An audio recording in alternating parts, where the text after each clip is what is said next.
Hello, everyone, and thank you for joining me for another restful episode of true, scary stories to help you fall asleep. I want to mention before we get into this video that this video is a compilation video of many different paranormal stories that I have read before on this channel. You can kind of think of it as a best of paranormal video, where I went back to my old paranormal videos and took some of my favorite stories that I have narrated and put them into this one compilation for you all to enjoy.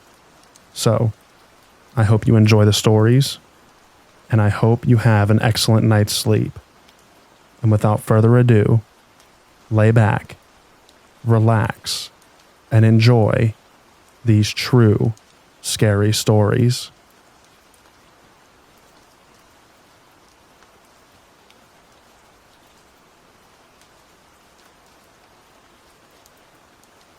This event happened some time ago in the early 2000s. It's not made up. I really experienced these events, even if they sound crazy. My parents were in a rough patch, and my dad had moved out of the house. I was in high school at the time. It started out one night my mom and I were watching TV.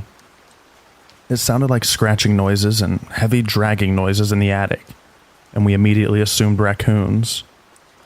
I don't remember the timeline exactly, but we kept hearing this noise, and each time, the noise slowly crossed from one end of the attic all the way to the other end of the house. My mom did have a company come check for animals, but they didn't find any. Then the real scary stuff started happening. I was asleep one night and woke up to a figure next to my bed. The best description is a shadow person. I slowly grabbed my blanket and covered myself up with just a peephole to watch it. It was entirely black, even darker than the dark room around it, and it looked like the darkness was slowly streaming off of it. I was both amazed and terrified. I watched it for what felt like hours until it slowly backed out of my room. I was afraid to leave my bed, and eventually I fell asleep. The next morning at breakfast, my mom said that she saw someone standing at the foot of her bed, and then I told her what I had seen. There was a heaviness in the house after that. Other times I remember waking up at night and hearing voices and whispering. Sometimes I could hear music playing like it was an old theater or something. When I peeked outside my room, the noises would cease. One night, the dresser drawing at the foot of my bed slammed open and shut. Another night, Mom starting screaming in the middle of the night, and I grabbed my baseball bat and ran into her room. Just outside of her bedroom door was a chair, and I swear that I saw this shadow figure sitting in it as I ran into her room. She told me something had laid down on her bed next to her. As the events/encounters progressively got more frightening, we were afraid to stay in that house at night. I would sleep with all the lights on, if I could sleep at all. We started spending nights in a hotel. Even in the daytime, you would hear things like someone calling your name. I can't remember how long the haunting lasted.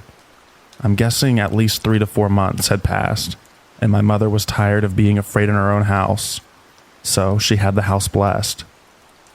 Sometime in the next few days, my mom was heating up a cup of water for tea in the microwave, and it exploded in the microwave. I asked her how long she had put it in the microwave. Then boom, these loud scratching sounds ran down the walls around us. A dark mist filled the house, the voices and whispers all around us. My mother and I grabbed each other's arms in horror. All of these sounds were happening simultaneously. And then this very deep, unnatural voice began talking over all the other noise. It was deep and unnatural. And if it was some sort of language that I've never heard or something like that, not even to this day. As my mother and I stood there, we looked down the hall towards the voice. Something was there. It was like a freaking horror movie.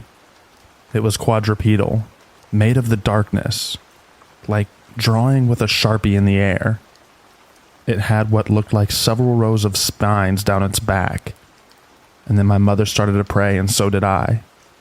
The creature slowly backed down the hall and into a bedroom, and slowly, all of the noises and voices faded away.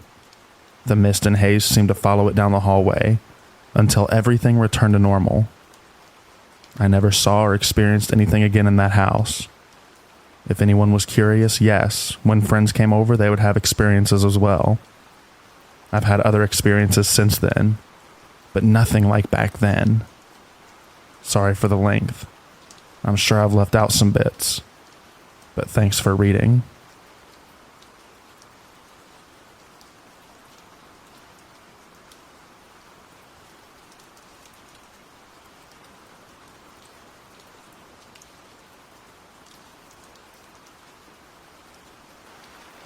Okay, something weird happened last night. I had a deep conversation with my mom, which was basically her lecturing me for 30 minutes. I was having a silent meltdown while we were talking, and I had the urge to say what I wanted to say to defend myself, but I couldn't because I believed I'd cry.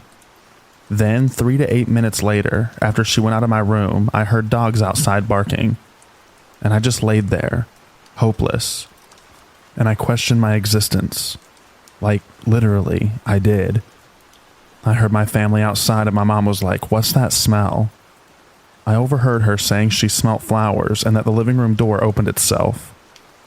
Really, I couldn't care less, because I also smelled something like that 2 years ago. Anyway, I was in my room wanting to cry while listening to their murmurs from our living room. They were like, Mom said, "You there?" My second cousin said, "He's not here, Aunt. He's grounded." Mom, what? No one opened the door? Cousin, I never heard anyone, so probably not. Mom, but the door literally opened itself. Grandma, it must have been the wind, honey. Mom, no, it looked like someone seriously pushed the door open. Cousin, I was busy with the phone so I couldn't see it, but there's no wind, Grandma. Mom, and that smell. Smells like flowers. Do you smell it? Cousin, nope. Grandma, I don't smell anything. And I was like, oh please, the spirit is obviously here. Grandma, who was it? Mom, after I scolded my name, this happens. Grandma, do you think it's a ghost? Mom, I don't know, but if it is, it's probably here because I scolded her. Then my mom came rushing in my room. I didn't say anything, just hopelessly facing my back against the door while laying down. She approached me and asked, "Hey honey, are you okay?" I still feel terrible because of the conversation, so I didn't say anything. But she keeps on asking, "Are you okay?" What do you guys think? Was this a spirit?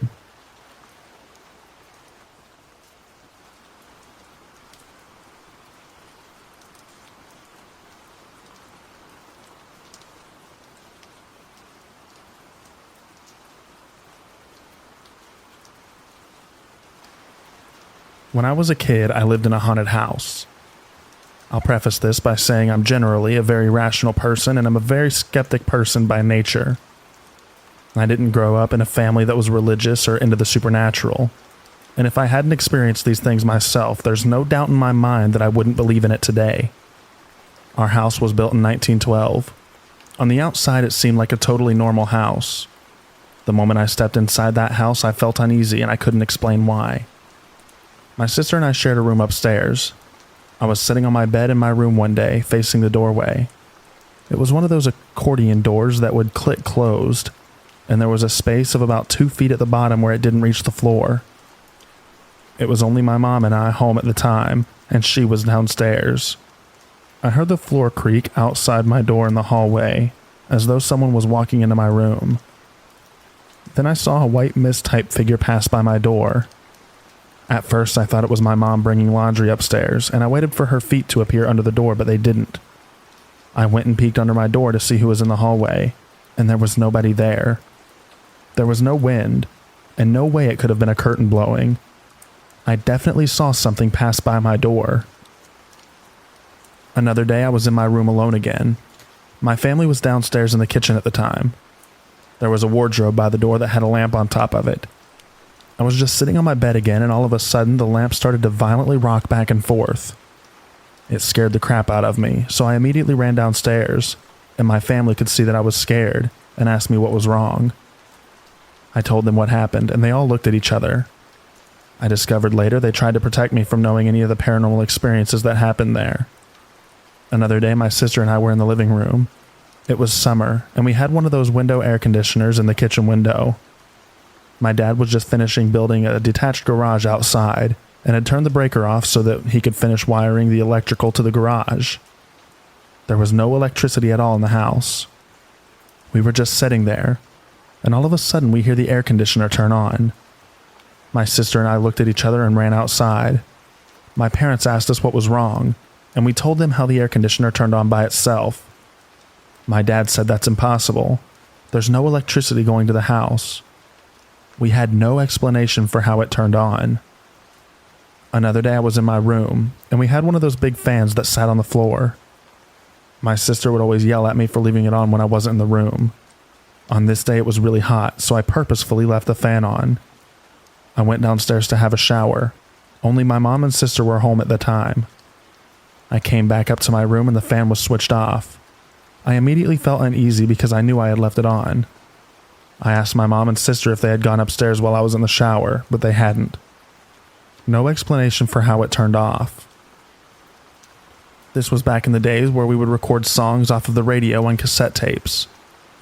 One day I guess I forgot to press stop while recording and had left the room. When I listened back, it sounded like a man and woman arguing on the tape, but couldn't quite make out what they were saying. There was no one in the room at the time. When I would go to sleep at night and the lights were out, I would see what I now know were probably orbs, but at the time I had no idea what they were. It was like static electricity in the air. I don't know how to explain it. The closest thing I've ever seen to it are sparklers. It used to scare the crap out of me, and I would run to my mom's room to tell her, and she would say, "Oh, it's just your eyes playing tricks on you. Don't pay attention to it." I would go back to bed and hide my head under the covers. There was a spirit that would stand in the corner of my room and watch us constantly. After we moved out, I told my mom one day that our new house felt so much happier than our old one. She asked me what I meant. I told her how our old house had such a heavy atmosphere and felt totally different, and I always felt like I was being watched. I asked her if it was haunted, and she finally admitted to me that it had been, and they had tried to protect me from it because I was the youngest. I described two of the ghosts to her, the female that was always in the corner of my room and the male spirit that stayed in my brother's room. I described the time period they were from and how they were dressed, that the woman was in a long dark dress and that the man sat on the floor in my brother's room and looked out the window. No idea how I knew these things, and turned out I was pretty close, except for the woman wore a black veil that hid her face, and the man actually had no legs, which was why I thought that he was sitting all the time. While we lived there, I had a recurring dream where I saw a little girl in a white nightgown cowering in the hallway outside my bedroom and crying because the house was on fire. I was constantly paranoid about fires while living in that house, and would constantly check the electrical outlets throughout the house to make sure that everything was okay. After we moved, I worked at our local library, and there were tons of resources about the history of the town. Turns out, before our house was built at that location, there was a hotel that used to stand there in the late 1800s that had burned to the ground, killing several people. My dad was the only one who didn't have experiences while we lived there. My mom had the most experiences, and I think at first he started to think that she was losing her mind. It wasn't until my siblings and I started to tell him about our experiences, and specifically me with the lamp incident in my room, that he started to think something was actually wrong with the house. My brother worked late nights and would get home around midnight. He would walk through the dark house to get to his room and would often hear someone calling his name. He thought it was our mom, and would go into her room to see what she wanted, only to find her asleep. Eventually, he would rarely sleep there. He would sleep at his friends' or his girlfriend's houses instead. My sister and I shared a room. We had the female ghost dressed in black veil who would stand and watch us in the corner of our room. One night, my sister woke up to find someone sitting beside her on her bed holding her hand. She thought it was me and asked what I was doing. No answer. She looked over at my bed. I was there, sound asleep. She looked back and the figure was gone. To this day, she sleeps with her head under the covers and her arms tucked under her. My mom had multiple experiences. I'm not even aware of all of them, and honestly, I don't want to know.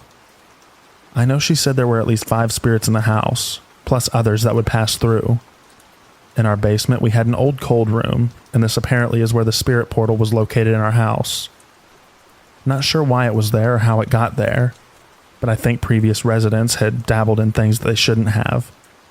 As I said previously, there was a hotel that had burned down at that location, killing several people.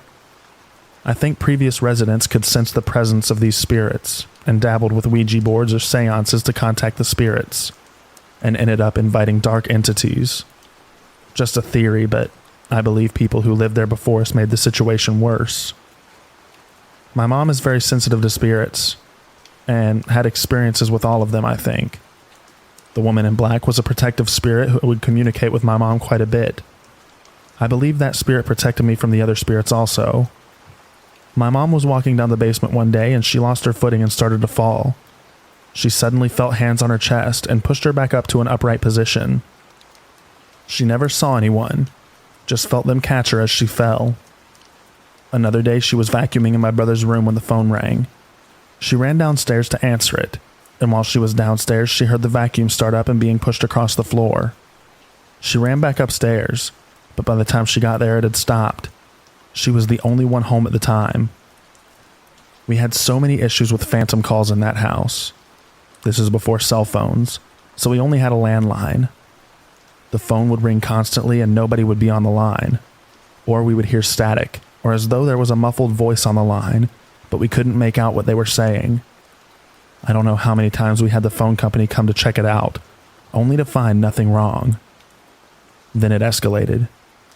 My dad would get up to leave for work in the middle of the night, and just after he would leave, we would get a call where the person would say, "I saw blank leave for work."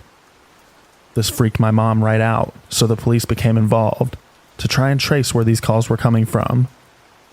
We had to keep track of the time the calls came in, what was said, if anything, etc. They never were able to trace the calls. We moved shortly after and had the same phone number. The calls stopped as soon as we moved out, and we never had issues again. Before we moved, my mom was really worried that they would follow us. The woman in black was very religious, and my mom had an old Bible beside her bed. One morning she woke up to find the Bible open beside her on the nightstand, and these words were highlighted: "And this house will be my home forever." Thankfully, they didn't follow us. I'm very sensitive to spirits and have had other experiences throughout my life, but that will be for another day. I hated that house and was so happy to move. I'm grateful for the experience though, because now I know our spirits do continue on after death, just in a different way.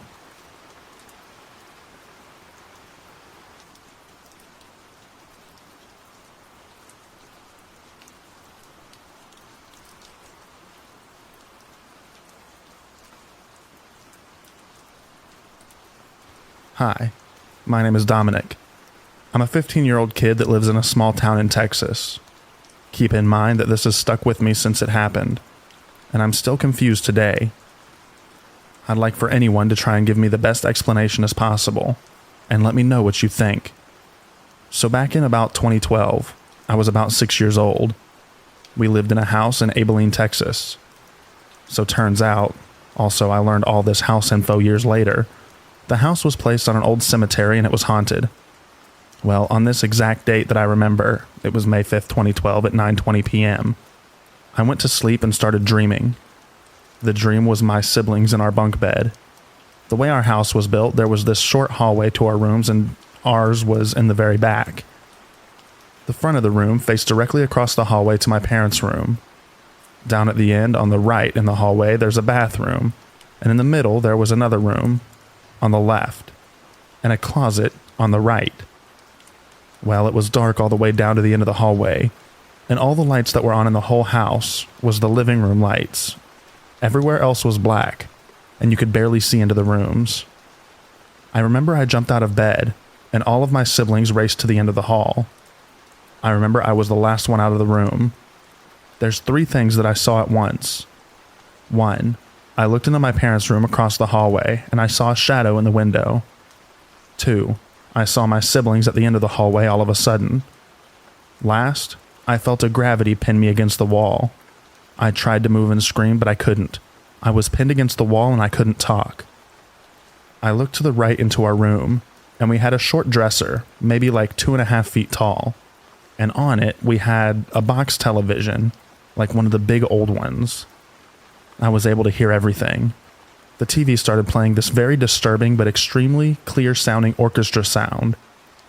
And on the TV, in a somewhat big green font, it said these exact words: "This was not an escape from your hell." I looked left into my parents' room and I saw the shadow again, except I saw it very slowly creeping up to the end of their room, and is across their room, staring at me pinned against the wall. I remember that I saw the shadow and I looked down the hall and they were gone. The light in the living room shut off and it was dead silent. Not a single thing was making noise. I heard a whisper. I can't remake what it fully said. It was something like, "I have blank, and it's over." And I spin my head to the area the shadow was staring at me still. And the moment I looked, it flew into my face, and the last image was a cloudy cloak and huge white eyes like pearls going into my vision. Once it got to a distance to where I saw black, I woke up. I was sweaty and it was disturbing. I didn't know what it meant, so I played it off like a normal scary dream. Then, exactly 4 years later, on May 5th, 2016 at 9:20 p.m., I for some reason remembered everything. Then I started piecing everything together, and I realized that it wasn't just a nightmare. It seemed more like the dead trying to communicate with me. And fast forward almost 10 years later, and I have no answers to what that dream meant. Now keep in mind that I'm not into seances or dark magic or Ouija board things. I believe in afterlife and I believe in ghosts. And my dad and I are pretty theoretical people. We believe in a lot of strange occurrences that happen around the world daily. Again, I've never had a personal experience of an unknown entity person that I have memory of. Now we live in the same house. Same year, but a few months later after this dream happened, my parents, including my siblings, swear that I would talk to and play with an unknown entity in our kitchen. I have absolutely no memory of this whatsoever. So many things I've heard of, and yet I have no memory of it at all. All of this is unexplained and has definitely left a huge dent in my mind, wondering what it is, and we will never find out unless the future withholds a bad experience that awaits for me. I pray that this unknown entity doesn't reach my kids when I grow up. Also, this is my first time ever using Reddit, and I just really felt like I wanted to tell the world and get this off my chest. Again, if anyone has any possible explanation to this, I would gladly appreciate it if you let me know. Thank you all.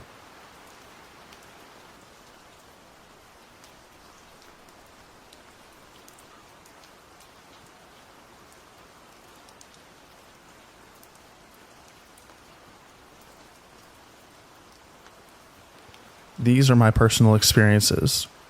I will try to put them in chronological order based on the age that I was at the time of the incidents. But some of the stories are intertwined, stretched out over decades, and include 3 countries and 2 continents. First, I would like to start by saying that I can remember things from my very early childhood with great detail. By the age of 18 months, I spoke, walked, and was potty trained. I have freaked out my parents, family members, and random people multiple times over the years, without knowing why. And it all boils down to family secrets. I got the, "It's impossible for you to remember this. Somebody told you about it." A lot. Other times they would want to bring me to the priest or church, or told me to stop lying and making stuff up. You know, the classic stuff. So here we go. When I was around 4 or 5, my grandmother, father's mother, I have her name, took me to the market.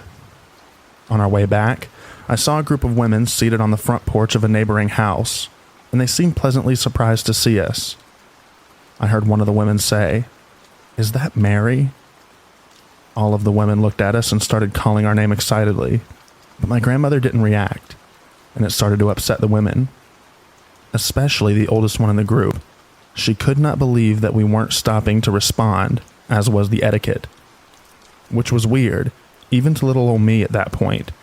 because we lived on the countryside and everyone knows everyone, if you know what I mean. So I asked her, "Grandma, why aren't you greeting the women?" My grandma looks around confused. "What women?" Me pointing at them. "There." Grandma, while looking straight at them. "Where?" Me, still pointing at them. "There, they called your name." Grandma, "Sweetie, no one has lived in that house for a long time. What do they look like?" Me, "There are aunties and grandmothers." 4 to 5-year-old me describing the scene while my grandmother became more and more freaked out with every word that came out of my mouth. "And they wear black clothes." Before I could finish my sentence, she grabbed my hand and started running like we were being chased. When we arrived at the house, she was quite shaken. When my father came home, she immediately pounced on him and told him what I had said. She looked terrified. They started whispering for a couple of minutes. My father dismissed her completely. He even went as far as to yell at her that this is nonsense, and that 4-year-old me didn't need to be seen by a priest or a doctor. I never saw those women again, and didn't mention it again until about 15 years later. I left my country at the age of 9 and returned when I was 19. It was already a month after Grandma Mary's passing. Never got a chance to say goodbye. I walk into the house, look to my left, and there on the wall, on a small old black and white photograph, the women that I had seen so long ago. I turn excitedly to my father, who was right behind me, and say, "Dad, look, that's the women I was talking about when I was little. The ones Granny freaked out about. Who are they?" He looks at me in disbelief and says, "They're your grandmother's mother, sisters, aunts, and cousins. But sweetheart, these women were all dead decades before you were born." Me, looking straight into his eyes. "I know what I saw and heard that day. You said this and Granny said that. And then you made me promise not to worry and upset her with this stuff. Dad, I need to tell you something." Me, "Okay." "Dad, your godfather, my father's old brother, says stuff like that, and he is schizophrenic. She was afraid that you were too." Me, "Dad, I'm not delusional or schizophrenic, and I have the paperwork to prove it. I've been in therapy the past 3 years, and I think someone would have noticed, don't you think?" Dad, "I don't know. Maybe you like to make stuff up like your mom. My mother was a narcissist and the reason I was in therapy, but we hadn't figured it out till that point yet. We just thought that she was a pathological liar." Me, "What else needs to happen, Dad, for you to believe me?" Boy, I came to bitterly regret asking that question. Part 2. We were renting a house near my grandparents'. It was a new build. We were the first to move in, and to be honest, knowing what I know now, we were probably the reason that house has become haunted. Everyone that moved into that house after us had horrible things happen to them, from uncalled violence, divorces, and even people unaliving themselves. 7-year-old me playing in that house when I hear a voice telling me, "Your grandfather died." I turn to look at my parents when all of a sudden the phone rings. Before my father can reach the landline, I yell, "Daddy, Daddy, Grandpa is dead," meaning his father. He looked at me dismayed and told me to bite my tongue. He picked up the receiver and said hello, and then he looked at me. His eyes became big, and the only thing he said while on the phone was, "When?" "Okay, I'll be right there." At this point, my mother comes into the room and asks my father what's wrong. He looks at her, looks at me, and says, "It was my mother. My father just passed, and she wants me to go close his eyes." They both looked at me, and I felt scared because I thought I was in trouble for saying it out loud. You see, except for the voices and the people that no one else saw, there were times where I felt something invisible pushing me, or tripping me as I walked. I told my parents, but I got the same response. I was lying, and I was a bad child for making stuff up. The same year I was sitting in my room when I got a very overwhelming feeling of missing my older brother. I started crying, and my parents rushed to see what was wrong with me. When I told them that I wanted my older brother, they looked at me with confusion and told me that I don't have an older brother. and they tried to explain to me that for me to have an older sibling, they would have to be born before me. I started screaming. I'm not talking about my younger brother. I want my older brother who is alive. The look on my parents' eyes was horror, confusion, and disbelief. They turn their backs to me and start fight whispering with each other. The few things I heard were, my dad say, "What did you tell the child?" Mom, "Nothing, I swear." Dad, "Stop lying. What did you say?" Mom, "Are you insane? I haven't said a thing to anyone." And then, of course, they told me to stop lying and making things up. I stayed in my room crying. Why were they not believing me? Why? I felt desperate. I felt so alone. I begged with every cell in my body for someone, anyone to help me. And then it happened. It felt like a sensation of calmness washed over me. All those emotions of desperation, pain, loneliness, they all disappeared. And I didn't care if they believed me or not after that. She had attached herself to me and hasn't left my side ever since. She would be described to me years later by a psychic who I happened to meet through a friend. But that's another story. And yes, I have seen her. But that's also further down in the story. Here comes the part about the family secrets again. I have an older half-brother from my father. He is 15 years or so older than me. I also would have a younger brother, but my mother had a miscarriage. I found out the truth 2 decades later, after my father died from a close friend of his. Now I know you'll say this is not a ghost story, but trust me, this is all relevant. As I said in part 1, it's all connected. Things turned for the worse over time. It was as if rage was all that we felt in that house. No one was safe, not even visitors. Things would go missing or be broken somehow, and of course I was blamed every time. One day I was talking to our neighbor and landlord. He was in his late 60s, and a very lonely, peaceful guy, when I felt the need to check on my parents.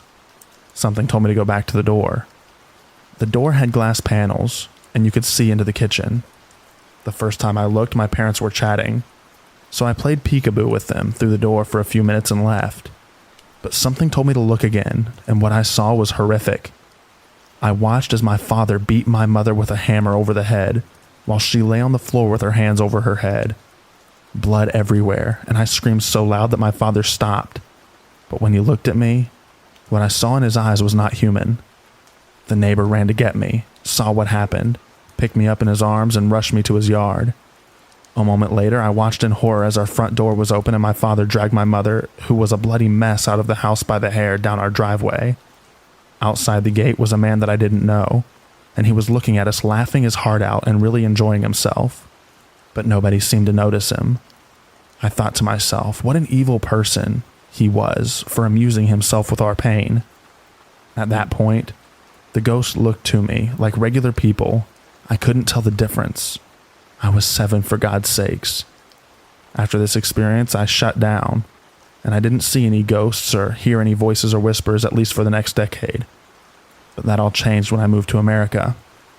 Just to clarify, I didn't grow up in an abusive environment. I had a really great childhood, and I was a happy and content child. I was spoiled by my family and relatives, and even though we weren't rich, we were in a good place. And to this day, I consider my father's family's house as my one and only home. My father could never explain what had happened that day, and it ate at him until it manifested as cancer and took him to the grave.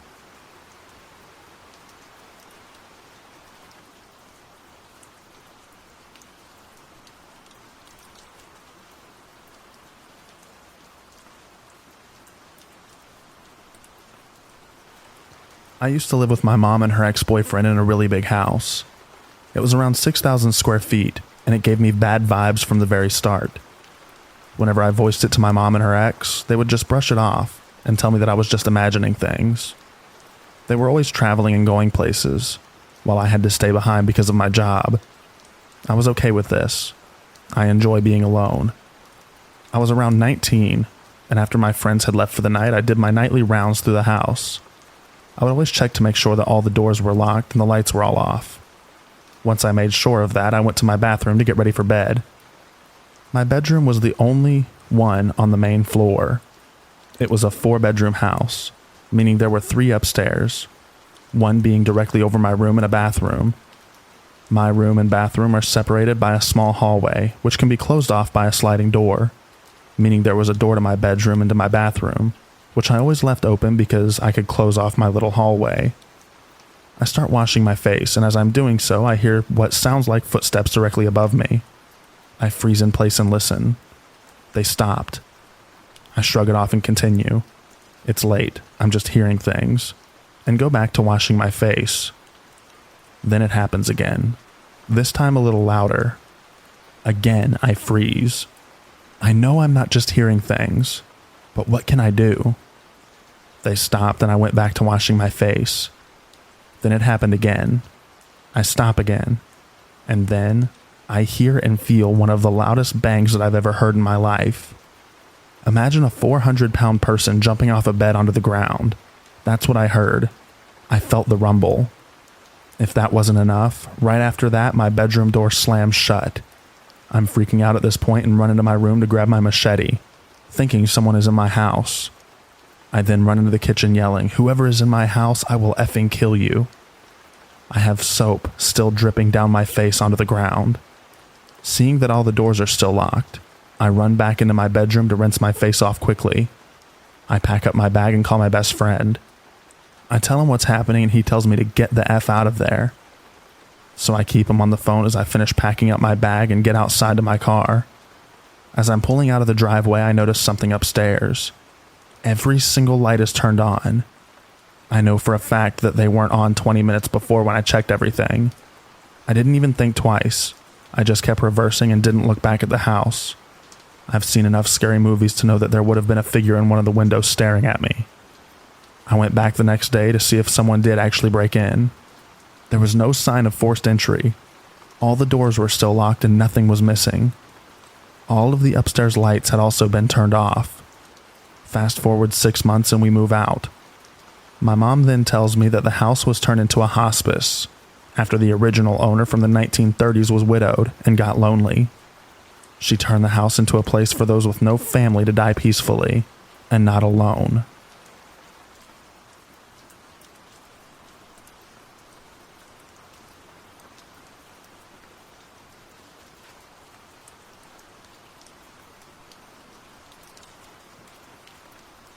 This story takes place in my childhood home, a farm home that housed more than the living. This was one of the experiences that still gives me chills. If you walked into this house, you'd see the efforts made to have it feel homely. The floor to ceiling windows that let in great amounts of natural light. The perfectly worn-in couches and the happy family pictures hung on the walls. But if you stayed long enough, you'd realize why most of the family dreaded even a day trip there. I, about 7 at the time, had a bedroom tucked in the very end of the hall. I'm sure most of you have gotten up to get a drink in the middle of the night, right? Simple. You just sneak out of your room and tiptoe to your kitchen trying to not to wake up your mom and dad. For me, it was much different.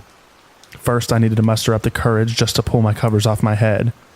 Then I would look down at the floor and run through the hallway till I reached the opening to the living room.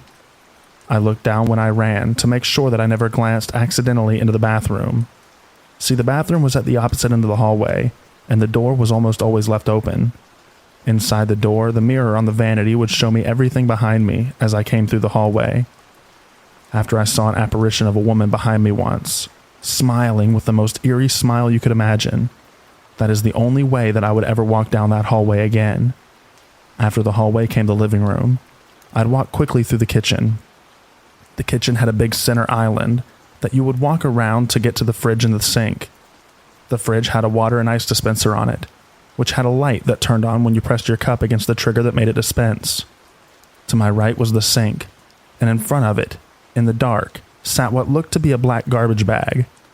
I grabbed my cup out of the cupboard next to me, and right as I lifted the water to the water dispenser, I heard faint sobbing sounds. I tried to brush it off and started to fill my water cup. As soon as the light comes on, it illuminates the room. I look over to the sink, and the bag that I had seen was now gone. I remember jerking my hand away from the fridge unintentionally out of fear. As I did, the light went off, and the bag was back.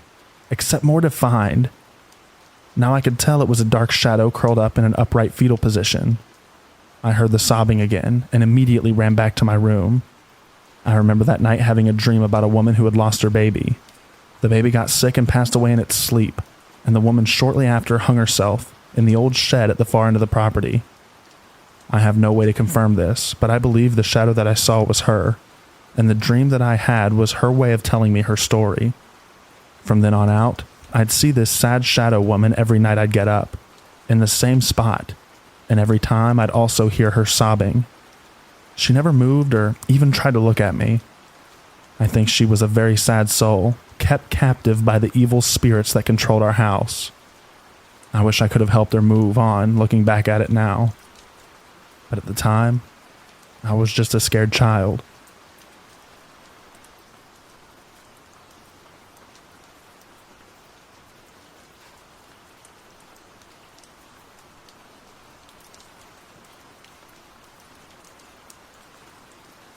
My dad's house was built in 1929. Because of this, it has many walls and rooms and dark hallways, and an intensely creepy stairwell to the basement. The basement itself mostly gets good daylight from outside, as there's a window in each room. To start, all my life growing up, I had heard from my siblings that the house was haunted, and my dad liked to tease that in the storage rooms connected to the stairwell, there was an old woman that lived in them. The stairwell to the basement has pale blue, cold concrete stairs, and a sharp corner that takes you from natural light to darkness as you make your way down.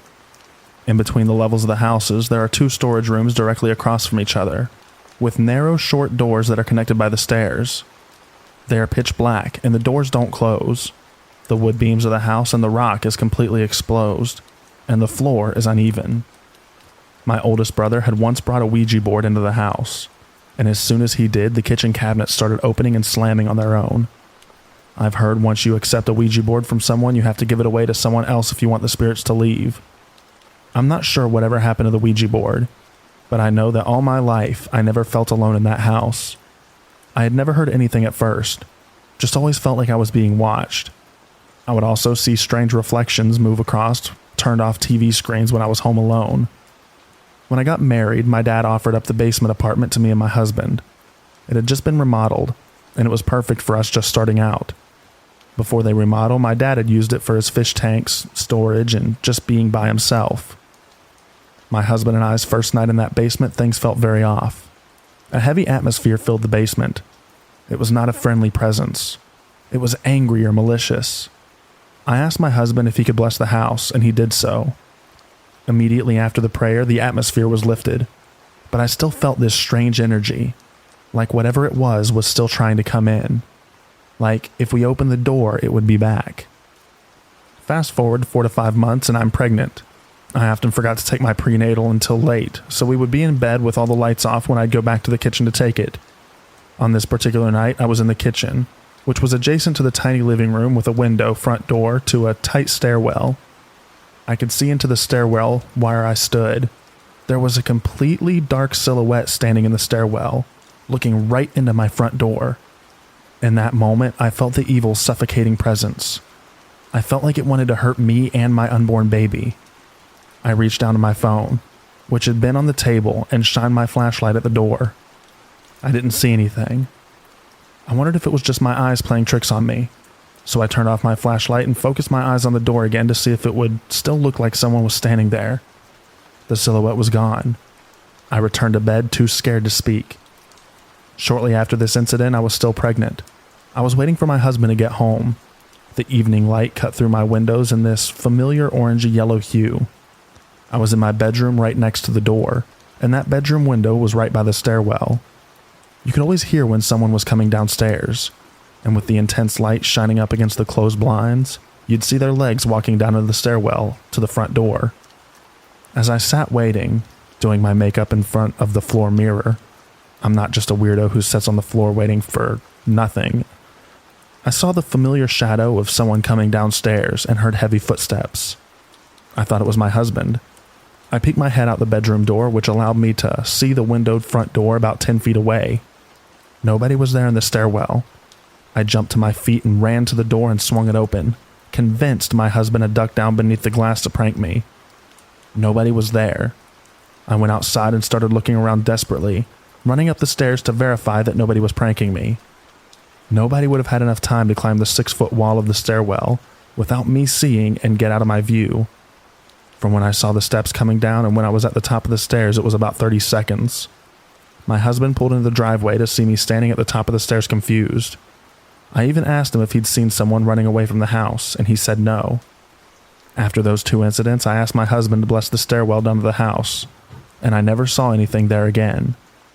The last incident is in the stairwell of the house. I would often hear strange knocks on the walls that seemed to follow me as I went upstairs to do laundry. I chalked it up to a lifetime of being creeped out by those stairs and that the plaster walls and concrete stairs were creating noise from my noise. One day, I was in the kitchen cooking dinner and my brother was over. We had a very nosy stepmother, and she would knock on the door from the basement that connected to the inside stairwell and then just come in. Because of her, I put a bell on the door that would jingle from even a gentle knock. So I heard a knock in the bell. My brother and I paused our talking since we both heard it. I yelled "come in" twice, but nobody came in. So I went to the door and opened it. Nobody was there. I asked my husband to bless that stairwell too after that. It was the only thing that stopped the activity. I don't live there anymore, but my brother lives in that basement now, and I like to tell him my experiences and give him the creeps.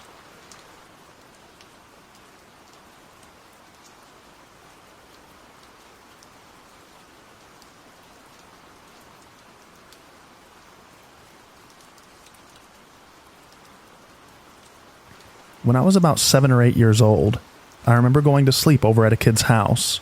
I'll call him Richard. Thought this was a long time ago, so I may be forgetting what his real name is. Their parents were friends with my friends, so we weren't close friends, but I was happy about it. He had what might have been the coolest thing for a kid in the 80s to ever see, a Pac-Man arcade cabinet in his basement. Now to help you understand this story, you need to understand the layout of the house. This was a raised ranch. You walk in the front door looking at a small set of stairs that lead down to a finished basement area, and a similar set of stairs right next to it going up to the main floor. You could see the kitchen from the landing up the stairs as you entered the house, and to the right was the living room. The left side of the main floor was a hallway to the 3 bedrooms and the bathroom. One was Richard's, where I would be sleeping with another of his friends. I'll call him Michael. But the basement was what I was focused on, because as you went down to the basement family room, there was a hallway that was a small room to the left where the arcade cabinet was. It was a small room covered with brown wood paneling, like all basements in the 80s had. The front door, the coin receptacle, was left open so you did not need quarters. You would just flick the little metal pin to mimic a quarter and play. This is where I wanted to go, but it was time for bed. Now going into Richard's room, it was covered in WWE wrestling posters and toys. I was not as into them as the 2 of them were. I had Nintendo, but played with them like little kids do. We ended up staying up very late, much too late because the parents just let us do whatever we wanted, as was also common in the 80s, and it was great. This was also my first real sleepover where we had run of the house. Considering we were 3 boys not being watched, we were not doing anything dangerous. Play wrestling, watching TV in his room, and going to the kitchen for junk. However, we were not playing Pac-Man, yet I thought. At some point, I'm sitting in Richard's room by myself. The 2 of them left for some reason. I felt a little uncomfortable for whatever silly reason. They were gone a long time. Self-conscious over the fact that I was not close friends with either of them, I asked myself, what are they doing without me? Let me check. I leave the room and walk towards the basement, thinking that must be it. Even if they were not there, I would get to play, so win-win. I walked down the stairs to the basement where it was dark, but bright enough to see.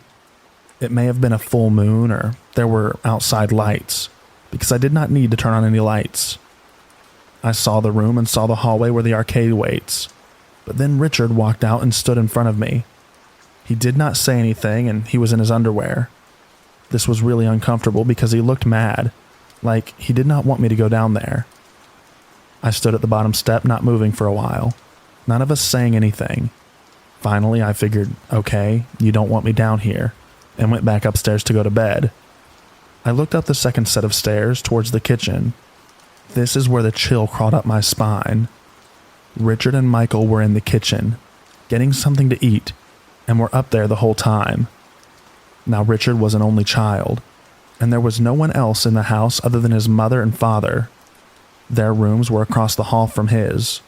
There was no other way from the basement to the kitchen other than maybe from outside. They could not have walked past me without me knowing, and there was not enough time to put clothes back on and get back into the kitchen if they were just pranking me. They also did not say anything about what I saw because I said nothing, thinking if they were pranking me they would have mentioned it. I went into the kitchen and ate some food and went right to bed. Again, if this was a joke, a 7 or 8-year-old boy would have said something. I did not say a word to anyone about the kid in the basement, and to this day, I have no explanation for this.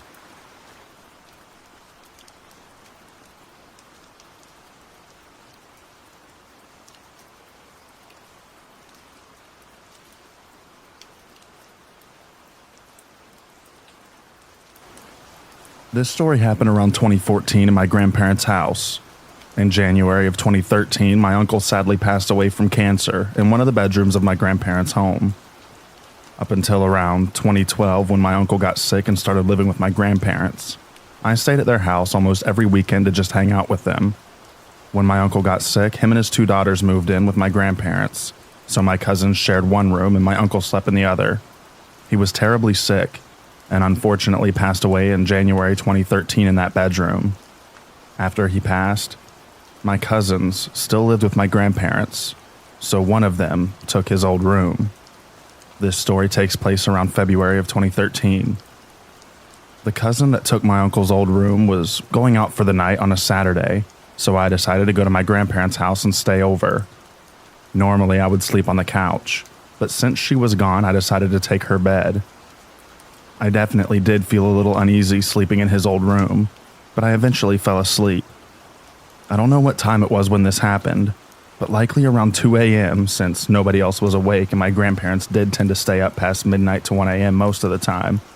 I had a feeling someone was in my room, but it didn't wake me enough for me to fully be aware of what was happening. I felt someone sit on the edge of the bed and kiss me on my cheek. It was so clear as day. I swore it was one of my grandparents. So when I woke up, I asked if anyone had came in my room last night. They both said no. My uncle and I were super close, so I like to think it was him visiting me. Still to this day, my grandma says she will see my uncle in their house from time to time, coming and going from the back door to their bedroom, where his ashes are kept.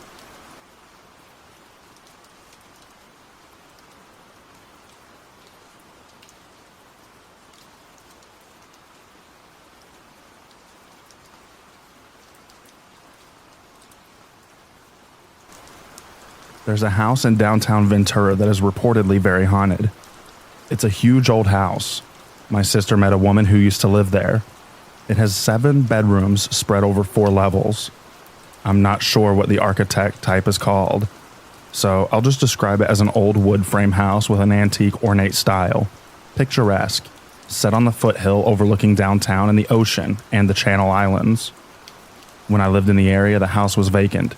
During my frequent late-night walks, I'd sometimes sneak up to the 24 front stairs and peer in the windows or walk around back. Occasionally, I'd bring a date up there to fool around on the porch swing. It was vacant for a long time. My sister told me the house was haunted, and once, when she was visiting the house, a floor lamp suddenly slid across the living room, apparently of its own volition. Startled, she looked at her friend, the woman who lived there, and she kind of shrugged and said that things like that occurred frequently. They would often hear noises from the upper floor. There was another tenant who resided up there, and sometimes they would hear noises, like someone talking or walking around, only to find out later that the tenant was not at home. She eventually moved out, and sometime later I met her and I asked her about the house. She confirmed the lamp story and said that many things happened there and that she moved out because of them. She had hated living there. She said, "Let me show you something." She pulled out her phone and flipped to a photograph of a young man sitting on a sofa in front of a dark picture window, or maybe glass sliding doors. She said that it was her son on the couch. The photo was just kind of a typical random snapshot of a kid sitting on a couch. Also in the photo was a large swirl of white smoke to the right of the kid. It looked like cigarette smoke that had drifted in front of the lens, except when I looked closer, I was startled and frightened by what I had noticed about it. There was a very clearly defined face in the smoke. Not a human face, but one of a creature with an elongated muzzle and head shaped like a canine. The mouth was open, showing large, sharp, pointy teeth. The eyes were fierce and appeared to be looking into the camera. I truly hate to say this because I tend to roll my eyes at stories like this, but it is best described as a dragon or demon face. I don't believe in demons. The image was unmistakable and gave me chills and goosebumps. The woman said that she hadn't seen anything when she took the photo, but it was just a casual snapshot of her son while they were sitting and watching television. She managed to get the landlord to reluctantly let her out of the lease after she told him everything that happened there. Eventually, they found tenants. There were old cars and beat-up motorcycles out front, and junk stored on the porches and balconies, so they didn't appear to be neat, clean, orderly tenants, and the house looked in need of repairs and maintenance. I never met the new residents, but I wonder if they had any experiences in that creepy old house.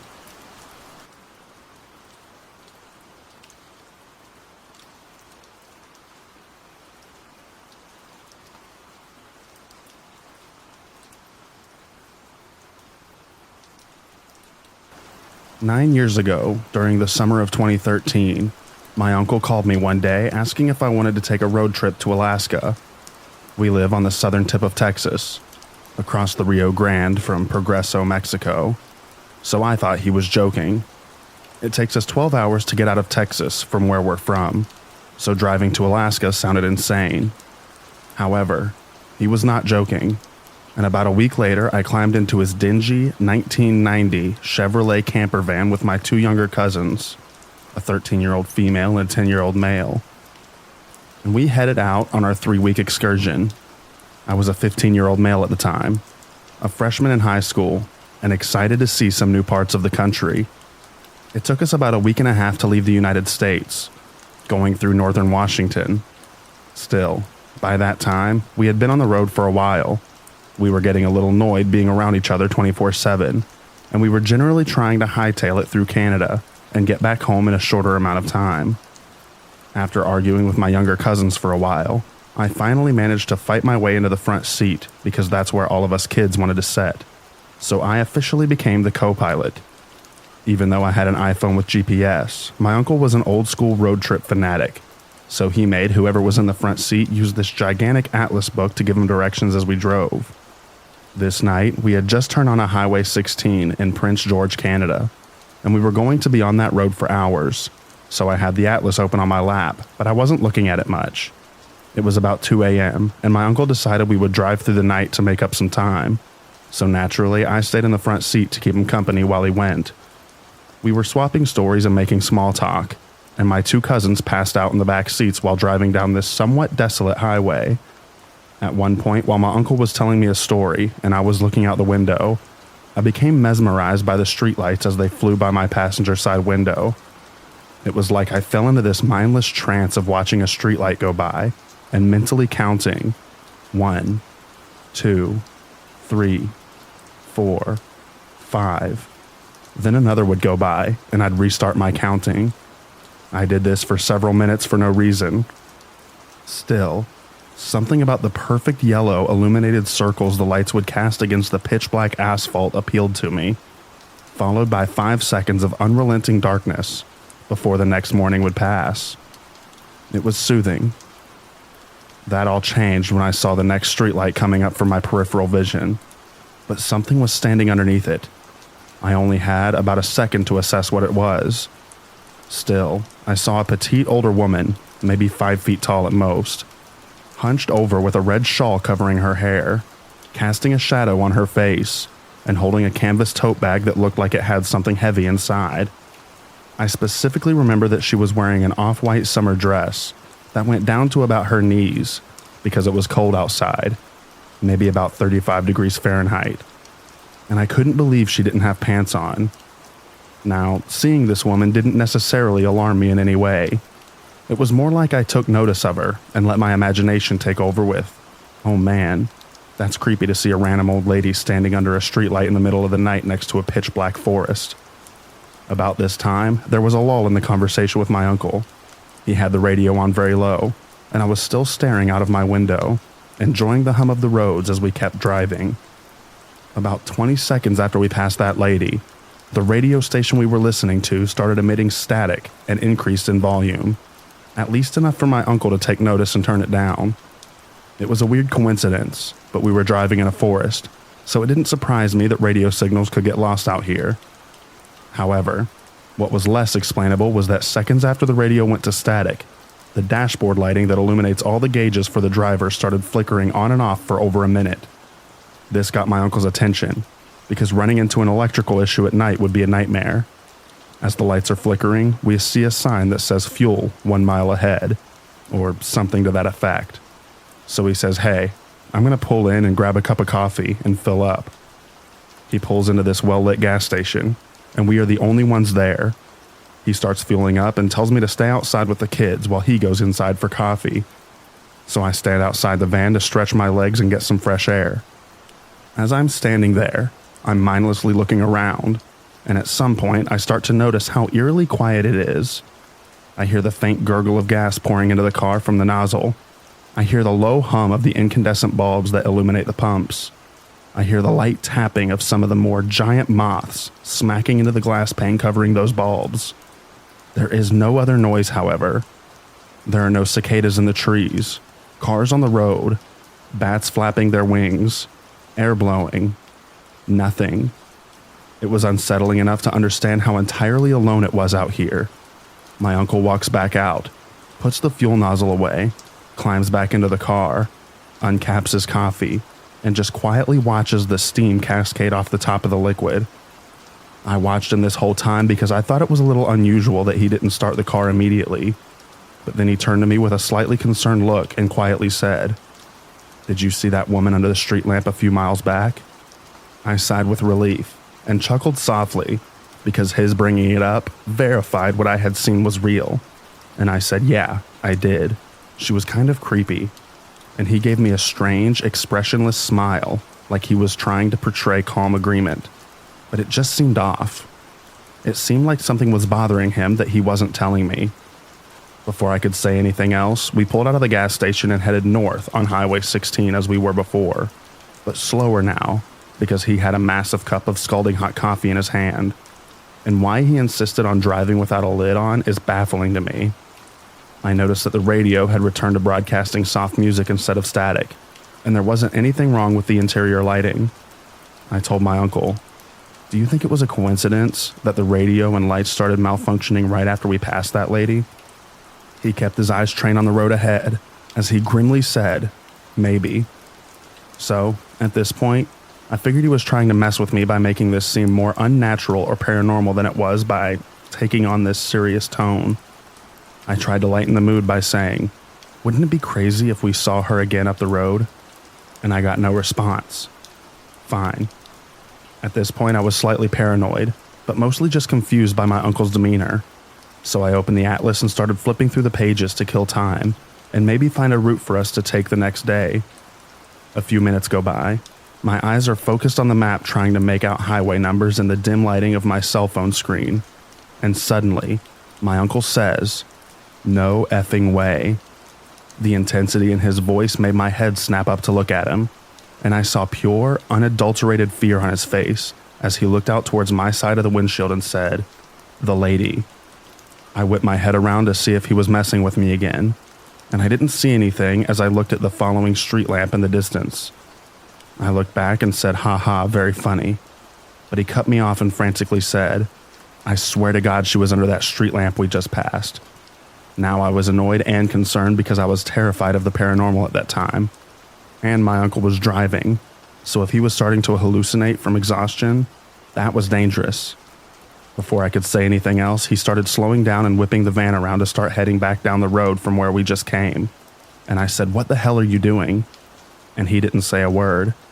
His eyes were locked on the side of the road where he had seen this lady. Right then, like clockwork, the radio goes to static again. This sent violent shivers down my spine. I was uncomfortable with what was happening, and it was physically impossible for this lady to have moved ahead of us down the road then. It was at least 5 miles back from where we saw her the first time, and it had not even been 20 minutes. Not to mention that not a single vehicle passed the gas station in either direction the entire time I was there. So she would have had to have sprinted 5 miles in 20 minutes without me noticing her pass the gas station. Impossible. As my uncle slowed down in front of the street lamp where he had seen her, the lights on the dashboard started flickering again, and I felt an overwhelming wave of nausea. I just had a visceral fear of the situation and didn't hide it. I pleaded with my uncle to please turn the van around without stopping, so we could get as far away from here as possible, but he was unrelenting. He scoured the wood line with the headlights trying to find this woman again, but there was no sign of anything. I put my face in my hands and leaned forward to escape for a couple of seconds, because I honestly didn't want to find out if she was there. Right then, through the radio static, we all froze for a few seconds as we heard a crackly, disembodied voice say, "Patricia, help." At that point, I started crying.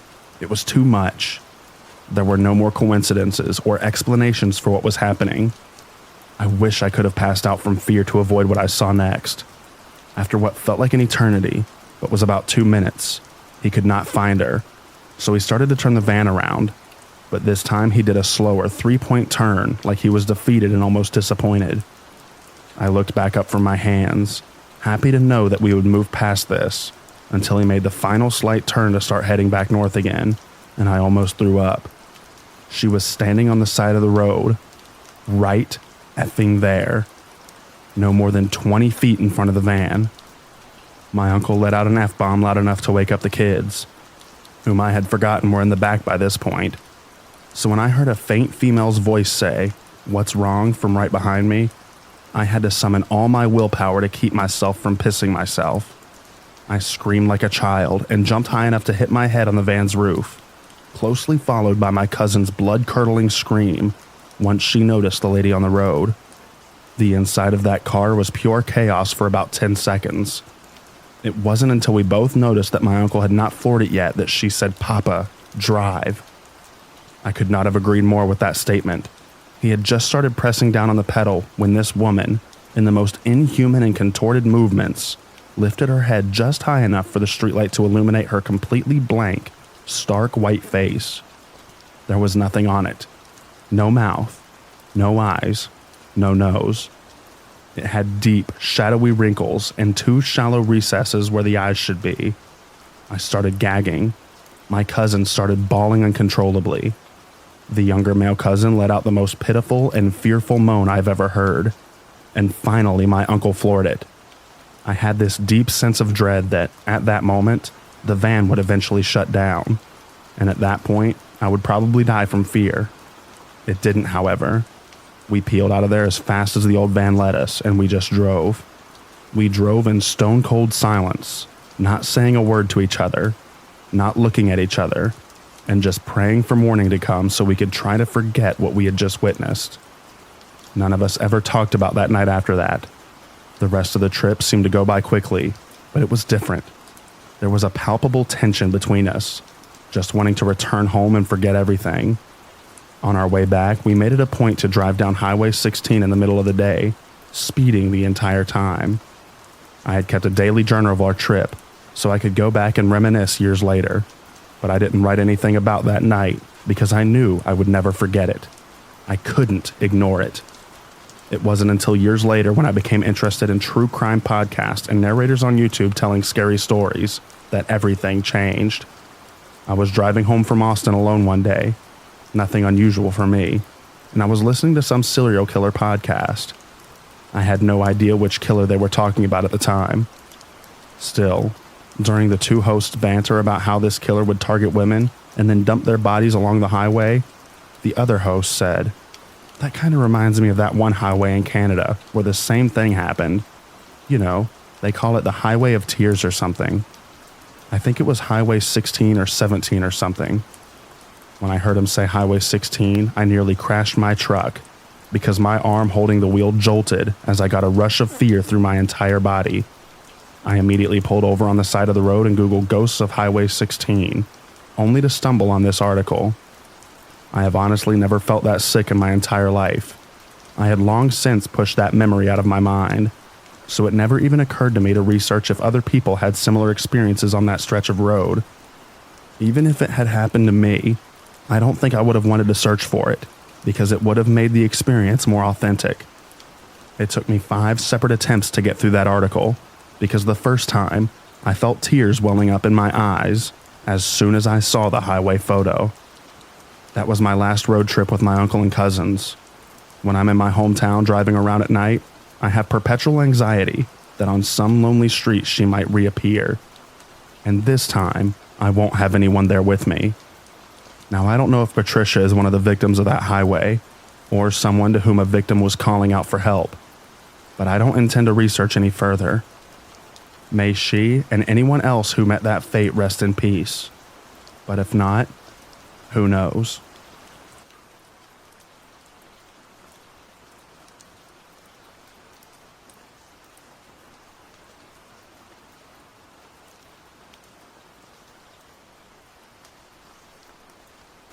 My husband works at the Oregon State Hospital, a facility infamous for its past treatment of mental illness, and where the classic film One Flew Over the Cuckoo's Nest was shot. Despite its dark past, the facility had become a place of healing for many individuals suffering from mental illnesses. However, as with many older buildings, a portion of the asylum was scheduled to be demolished. As part of his cleaning duties, my husband ventured into the abandoned portion of the building, which had been devoid of any human activity for a considerable length of time. As he worked, he couldn't shake the feeling that he was being watched. During his lunch break, he decided to call me to check in. When I answered the phone, I could hear what sounded like people talking in the distance. However, the voices were muffled and indistinct. He sounded distracted and didn't seem to be listening to anything I was saying. Irritated, I snapped at him and asked if he was calling to talk to me or them. My husband was confused and quickly replied that he was alone in the building. My heart sank as I realized that something wasn't right. There was a panic in his voice that I had never heard before in our 19 years of marriage. After that experience, my husband was understandably shaken, but he continued to work at the asylum. He never had another experience like that again, but the memory of that day still creeps us out.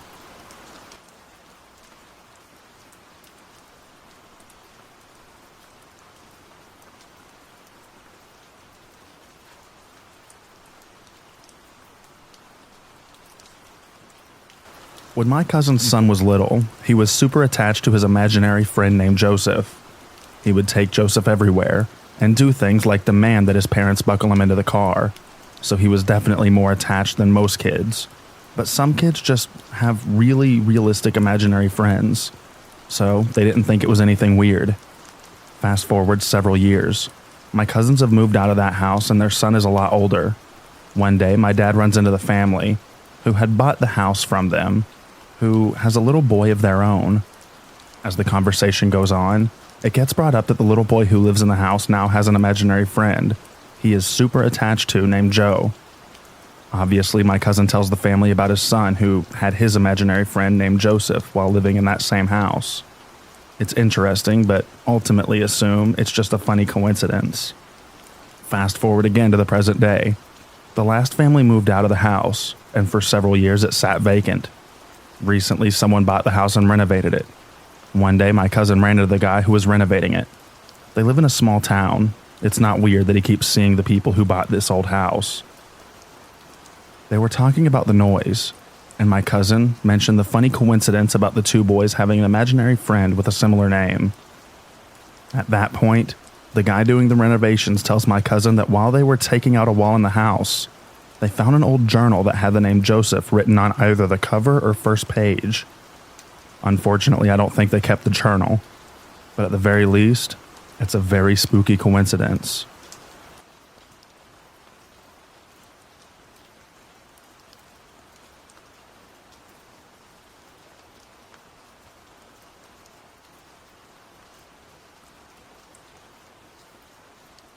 So, I'm a pretty skeptical person when it comes to the paranormal, albeit having a vested interest in tales and evidence. I'm the kind of person who browses ghost hunter videos on YouTube and these kinds of subreddits. I've also visited plenty of purportedly haunted locations in the US, including, but not limited to, places like the Omni Parker House in Boston, Molly Brown House in Denver, the Whaley House in San Diego, Alcatraz at night, and the Winchester House more than once, none of which have yielded any sort of evidence. A part of me wants to believe, but I'm also terrified at the prospect of witnessing something. I was mostly a non-believer up until a couple of months ago. In short, I had wanted to plan a surprise party and getaway for my girlfriend's 30th birthday. She had mentioned wanting to go hit the slopes. It was January, so it's still winter at this point. I organized this months ahead and had invited some of her closest friends to join. I ended up renting an Airbnb cabin that had enough rooms to house 10 people, or 5 couples. One entire lower floor basement level with 2 beds, a room on the first floor, and 3 rooms upstairs. Also adding that this cabin was in a beautiful rural neighborhood in Tahoe, California, with tons of cabins next door, down the street, adjacent, etc. So there's plenty of housing around us. Nothing peculiar about it, and there are other people staying around. Of course, my girlfriend and I take the master bedroom upstairs, and right across the hall is another couple in one room, and my girlfriend's cousin by herself in the 3rd room next door. All rooms are taken, and the middle floor is a lively area with games, a fireplace, and a foosball table. These details are somewhat relevant and important later in my story. The first night was a night of merry drinking and games. To celebrate the occasion, we had decorated the living room and blown up balloons to be loosely strewn around the large and cozy living room and family room where we imbibed. Almost uneventful with respect to weird happenings. Except towards the end of the night, balloons would randomly pop at odd intervals. Someone in our group suggested it was the balloons getting attracted towards the heater vents and popping. I was dismissive of this because not all of them that popped were congregated near vents. Cool, I just took note. Didn't want to argue or suggest anything weird at this point. After we all retired for the night and the lights were off, we could hear balloons pop downstairs at random intervals that reverberated through the silent house. This happened between 2 to 3:30 a.m. The next morning, still plenty of healthy balloons strewn about. Fast forward to night 2. After we returned from snow activities, we prepped for drinking and the usual. After a full day's worth of shredding the snow, we are all collectively tired a bit earlier than the previous night and decide to retire at around 11:30 to midnight. Here's where I personally experienced things that got me feeling irked. Since it was cold, I decided to go downstairs to turn on the thermostat and heater. Our couple friends across the hall had their door slightly open. Lights were on, and bathroom was in use. As I'm going downstairs in the dark stairwell, I hear the floorboards behind me creak and figured it was my friend coming out to follow me for a cup of water or go to the kitchen. As I walk across the living room and stop at the thermostat, the lights are still off at this point and the creaks continue. And then I hear it stop a few feet behind me near the kitchen. The kitchen lights don't turn on, and I hear nothing else. Feeling like he was waiting behind me, and I was being watched, I said, "What's up, dude? Need something?" I turn around and nobody was there. I've only ever read about this dreadful feeling of being watched, and it is indeed every bit dreadful upon realization in person. A minute ago, I swore someone followed me down. I was taken aback, and my skeptical self once again took note and spoke nothing of it. I go back upstairs.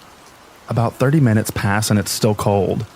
At this point, everyone is asleep, and I decide to turn up the thermostat a couple notches. Nothing crazy. I turn on the upstairs hallway light bright enough to light the steps to see from downstairs. I proceeded to head downstairs and stop once again at the thermostat. No floorboard creaks except for my own steps this time. As I'm turning up the thermostat and thinking to myself how odd the creaking was the first time, a noise broke my train of thought. I hear the ball from the foosball table several feet away near the fireplace audibly roll across its surface and hit one of the side walls. Nobody is around, and I certainly am too far to touch it. I froze in fear and hastily go back upstairs to sleep, not knowing how to mentally process the increasingly evident occurrences. I eventually sleep under the pretense that nothing is definitive enough for me to be conclusively sure that this cabin is haunted. I don't mention or wake anyone up about my experiences.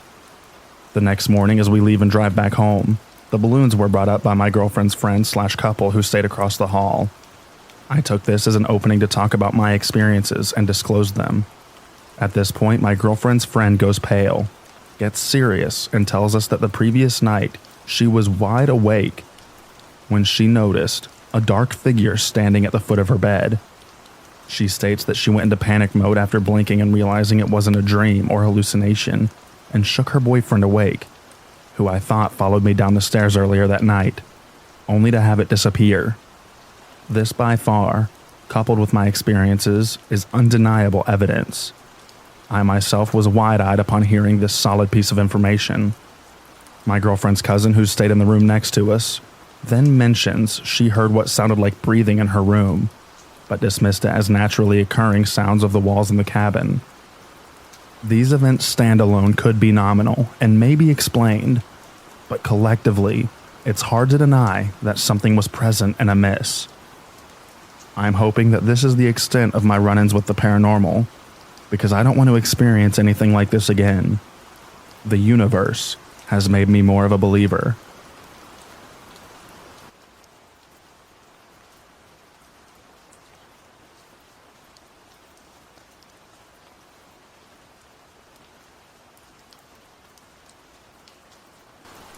I love walking in the woods, but some strange things have happened in the woods.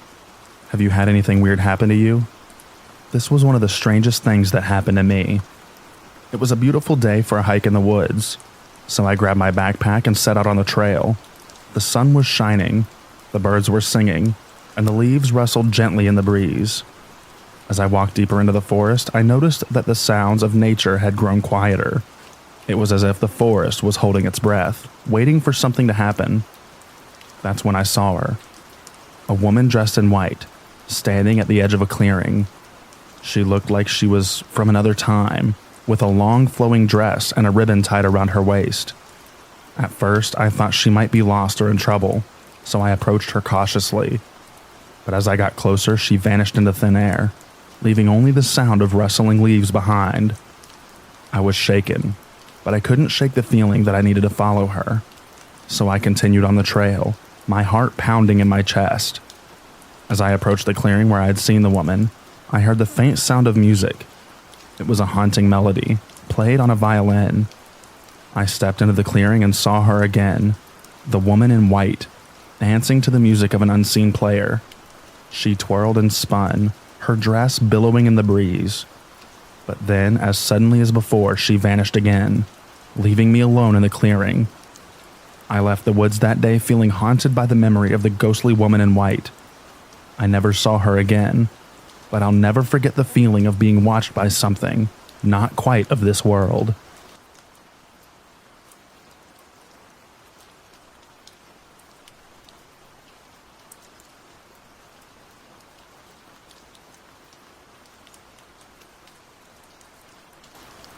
I genuinely believe that I myself, not the areas I've lived in or have been to, am haunted. I wish this could be shorter, but there's a whole lot to say, and I'd appreciate some feedback. I also know that this community doesn't like sleep paralysis stories, but I know that mine weren't just sleep paralysis, but were paranormal encounters. As a kid, I went through a lot.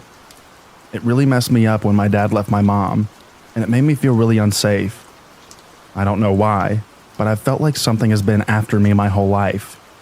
No BS. I was strangely aware of death from a very young age, and it terrified me to even think of my family members dying. And I'd have terrible nightmares about awful things happening to my brother, dad, or mom starting at age 6 that I can remember. I've also had sleep paralysis my entire life, but didn't know what it was until a few years ago. I also realized that the stories I mention here weren't really sleep paralysis, but real encounters. I do have sleep paralysis on occasion, but it's nothing like what I describe here. So on one hand, I was scared to fall asleep because of my awful nightmares, and on the other, I was terrified of seeing the things I saw then and still see today. I had 2 windows in my room, one behind my bed and the other next to my bed. I kept my curtains open because the streetlight made me more comfortable falling asleep than my nightlight, as all of my nightlights I had would mysteriously lose battery life after a few days, and would flash randomly on and off throughout the night and day or make random clicking noises. I remember so clearly as it happened frequently from when I was maybe 7 to age 12 when we moved out of that house, seeing a figure outside of my window, a moving figure, usually as dark as the night and in some sort of robe, looked a lot like the ghost of Christmas Future. And this same figure occurred in many of my nightmares as well. It usually just planted a hand on my window or started banging on it and continued to do so until I fell asleep. Other times I'd wake up to my sleep paralysis. I genuinely saw the figure in the window because it always was before I fell asleep and never woke me up in the middle of the night. So I know that it wasn't just sleep paralysis and I could move just fine. And a similar figure, dark but not robed and usually donned a wide-brimmed hat, stood in the center of my room. He usually reached out to me, but other times he just stood there watching, even though I couldn't see if he had eyes. That was when I was a child and I lived in that house. That was pretty much all the creepy stuff that happened there, and yet I didn't really believe in ghosts until I was 13. The problem is, I'm pretty sure that I'm the one that's haunted. My mom's apartment, after we moved from our previous house, which was new and no one had died in it, so it was very mysterious that I had these experiences, is old as hell. This apartment was originally built in 1920 and was only recently barely restored.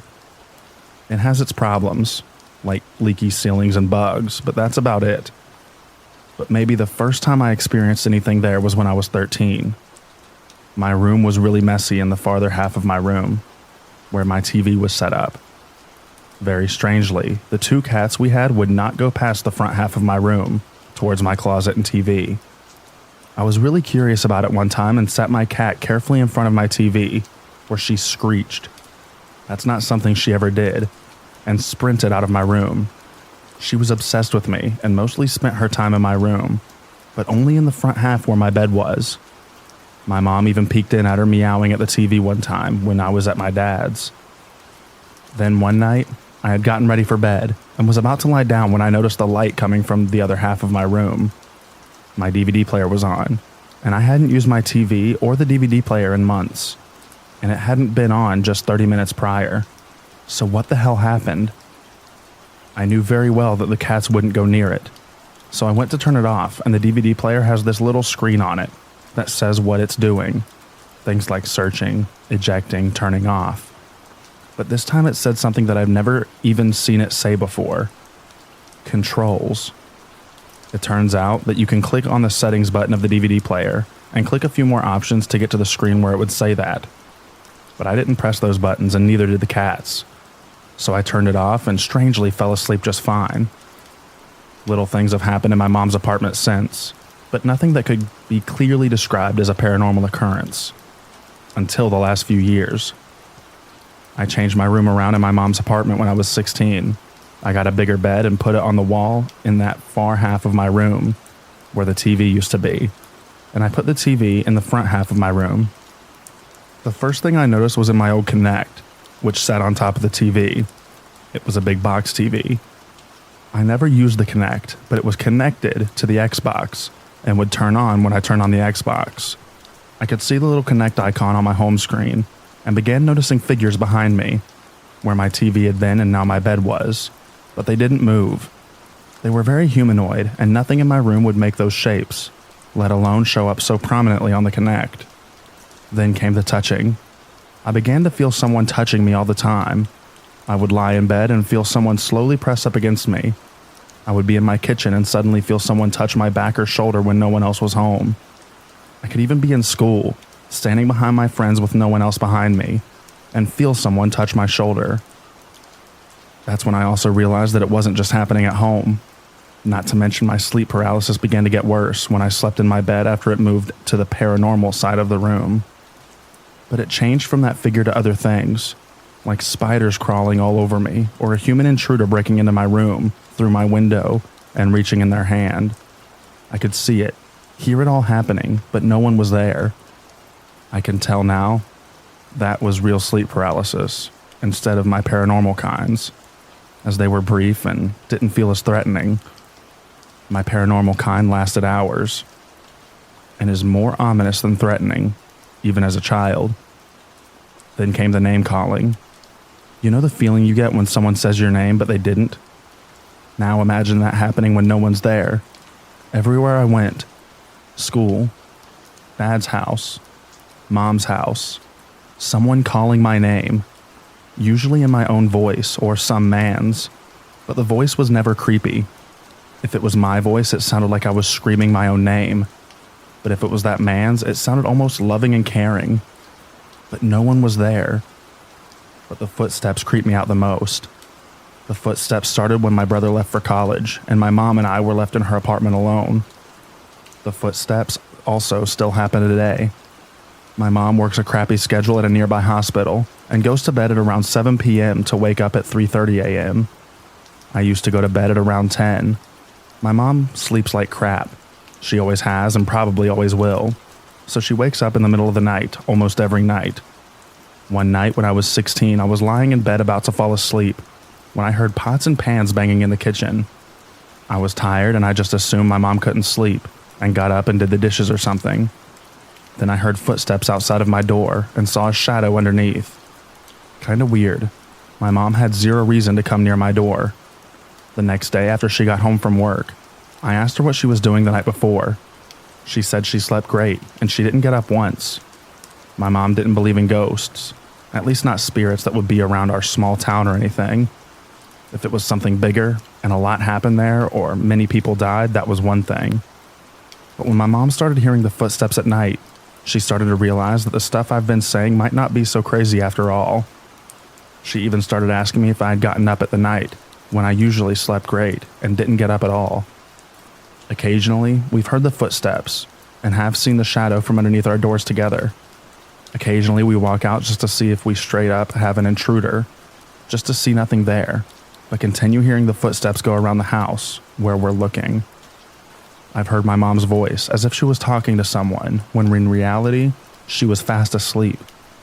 I've seen things out of the corner of my eye, pale creatures on all fours with dark eyes. I've seen that thing out of the corner of my eyes all the time, regardless of where I am. Right before I left for college, I had sleep paralysis again, after not having it for a year. I was laying in my bed and there was a strange bright light pointing towards the dark figure at the end of my bed, with glowing red eyes and a wide-brimmed hat. But for some reason, this time I wasn't scared or even nervous. I had an overwhelming sensation of relief, and the only thought in my normally loud and buzzing head was literally, "Thank God you're here, I've missed you." I then fell asleep right after. I have no idea why I thought that. I hadn't seen this figure so clearly since the night I got my second COVID shot, which was about a year prior, and I was terrified of it then. But this was the only time it had red eyes. I never saw its eyes before. Part of me thinks that this was a new ghost or something, and I have to admit I've been longing for that sense of relief I had when I saw them there at the end of the bed. But part of me is just so damn curious and wonders if this is the same ghost, but has had good intentions all along. Then I went to college.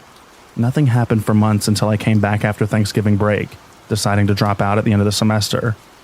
All of a sudden, I'd be in my dorm room and see that pale creature out of the corner of my eye again. All of a sudden, I'd feel the touches when I was lying in my bunk. All of a sudden, I'd hear that man's sweet voice call out my name out of nowhere, and nowhere to be found. Now I'm back home, and my nightmares lately have been particularly bad. My nightmares since I was a kid have always had 3 themes. I'm being chased, I'm being watched, or something is hurting my family. But my nightmares over the past few months have changed into I'm alone, my family hates me, or someone is after me.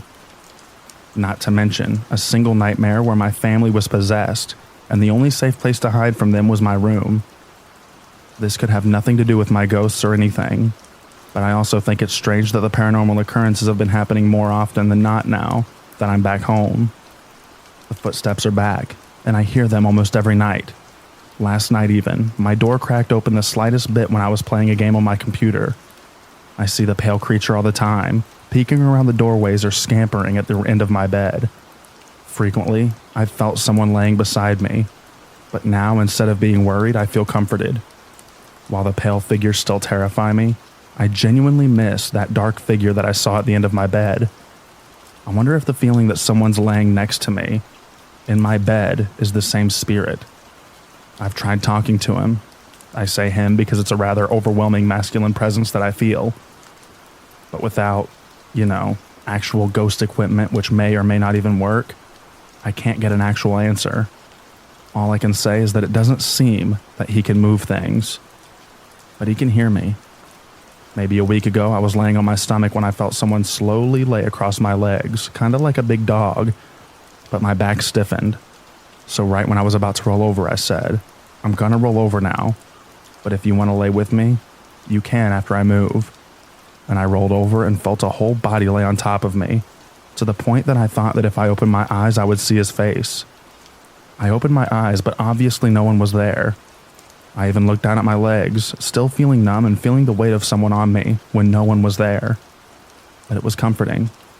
I've started calling them my ghostie, since he seems to care about me. I've considered that this could be like a ploy of like a demon or something, but I don't feel drained. Now that I'm back home, I actually feel happier than I've been in my entire life, ghosts and all. I think I could have created an egregore, a spirit that manifests out of mass feelings of sadness or depression, or something from the trauma I had when I was a kid. I was a very depressed little girl, and I remember contemplating offing myself when I was in first grade. But that wouldn't explain why I still have these experiences when I'm happy, and they're even stronger. And what are the pale creatures I see lurking around?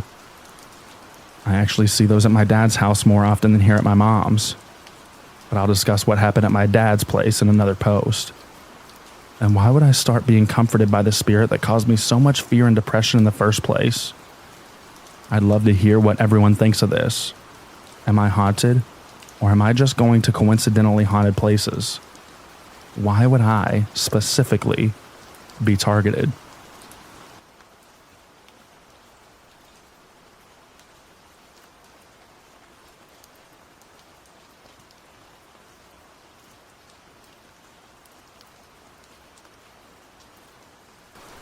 This is the part 2 to the previous post.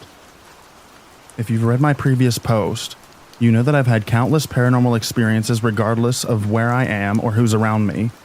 In part 1, I really only mentioned some things that occurred away from home and at my mom's houses, but I experienced similar and also incredibly different experiences at my dad's, and would love your opinions on this. So my grandfather on my dad's side built a house for his mother when he was in his 20s. She grew old and even died in the living room of that house. When she died, and after my dad left my mom, my dad bought it. He restored it, put in a pool, this and that. My room there was actually her old room before she died. I was 8 when my dad bought that house, so I had plenty of paranormal occurrences prior from living with my mom in her old house. My brother believes in ghosts, but he swears up and down that the only reason he believes, and the only time he's experienced anything paranormal, was in my dad's old house. He refuses, however, to tell us what happened to him while we lived there. Now, I mentioned my great-grandmother's passing, but I know she's not a ghost haunting me or that house. I didn't even know her. That and my spirits all feel very masculine in presence. If one of my ghosts, however, is a poltergeist, I probably acquired it from there. Not much happened at my dad's old house in the grand scheme of things. I lived there. Part-time, obviously, because my parents divorced when I was 5. For the longest time out of any place I've lived, from age 8 to 16. But the few stories I have to tell about this place are significantly scarier to me than my ghostie that I have at my mom's. Not to mention the stuff I've seen at my dad's new place. Stuff moved around, constantly. I'd set my toothbrush on the vanity counter, just for it suddenly to be thrown off. Thrown. I'd see shadows stand in my doorway so often, the same one I usually saw in my paranormal kind of sleep paralysis at my mom's old house, and recently in her apartment. But this time I was wide awake at my dad's. That I had to start shutting my door before I went to bed. I'd hear shuffling from right outside my window, and even though I could see the moonlight coming through my closed curtains, I couldn't see a shadow where a person making those shuffling footsteps would be. I never had sleep paralysis there. Strange nightmares, even considering how crazy my normal nightmares were. But no sleep paralysis ever occurred in that house. The whole energy was different in this house. In my mom's old house, the atmosphere was very lonely, empty. But there at my dad's, all I could feel was danger. That was the more normal kind of ghost stuff. A couple years before my dad sold that house, the second scariest thing that's ever happened to me in my life happened. Hell, it didn't even happen to me, but I heard it happen to someone or something else. I was laying in my bed one night, literally just about to fall asleep when I hear a scream across the street. That house was on a street that ran through the middle of the woods, right? And my great aunt lived next door to us. And across the street was an old couple who ran a very small maple syrup business. The next group of houses was much further down the street and separated by a ton of trees. This experience I had has led me to believe in paranormal creatures before I started seeing those pale guys crawling around. Before, I only believed in ghosts. So I heard a scream from across the street. I knew it wasn't the old man who lived across the street, as this absolutely blood-curdling scream sounded like a younger guy. There was only one guy that age that lived on my street, and that's much further down, and passed through loads of trees. Not to mention, this guy is very much alive today, and I graduated high school with him. So it's pretty clear that this scream came from no one I knew, and there weren't any missing people in the area. No suspicious things happening. Nothing. No reason for me to hear what I did. So I roll over and turn to my window, but this scream sounded far, like in the woods behind my old neighbor's house. And while I suppose that couple could be murderers, I'd say it's highly unlikely, as they're sweet as can be, and their lights were all out. It stopped, and thinking I might just really be tired, I roll back over onto my back. The screaming started again, this time much worse. If you can imagine someone torturing another person in front of you in the most horrible of ways, this is how that guy would sound. It was awful. It sounded an awful lot like when that one dude disappears in the Blair Witch Project, and you know he's dead, but the witch is impersonating his final screams as she killed him. Awful screams. It brings out this primal instinct to help. But I had this overwhelming feeling to stay right there in bed for my safety as well. It was only a year later that I learned about skinwalkers and how they can impersonate people to draw in their victims. I think this might have been something like that. They also say that the farther away the scream is, the closer the creature is to you, which means that that thing could have been right outside my window after I rolled back over. I heard the scream one last time.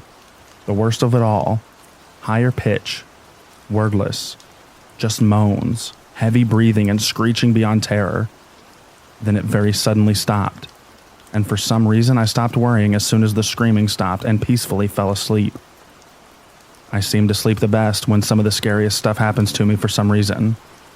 I've never asked my family if they heard something similar that night. At that house, I also heard my name whispered a lot, coming from right behind me. This one time I was talking about dogs. The parents left for work, and my brother was in the shower. And as I opened the door, I heard someone whisper my name right behind me. Obviously, no one was there. I asked my brother if he had called me just in case, but he said no. And my name isn't exactly common, so I can't really mistake Elena for the sound the door made as I opened it. That's the only time I've heard a disembodied voice that didn't belong to me or that man that I hear all the time. Okay, now on to the scariest thing that's ever happened to me. My dad was in the process of selling the house. I was 16. I was home alone and went to take the dogs out for a walk. Again, the property was big and bordered by a forest, with a tree line separating neighbors on one side of the house, and my great aunt on the other side of the house sharing our 2-acre wide lawn. The property was about 1.5 acres deep as well, so I normally just took the 3 little dogs to the far tree line, then to the side tree line, and if they hadn't done their business yet, I'd take them up the front yard.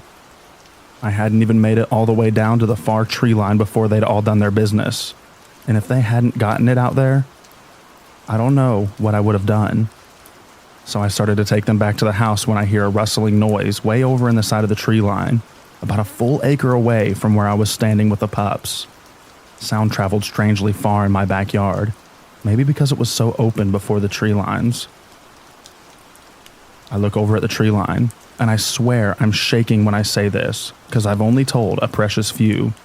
I see a tall, impossibly pale figure wearing what looked to be a dark gray suit and matching top hat, walking very strangely into my back tree line. because my mind couldn't comprehend what the F I was seeing in broad but late daylight. I at first thought it was my neighbor from across the side tree line, but seeing the way it walked, looking closer at its skin confirmed the worse.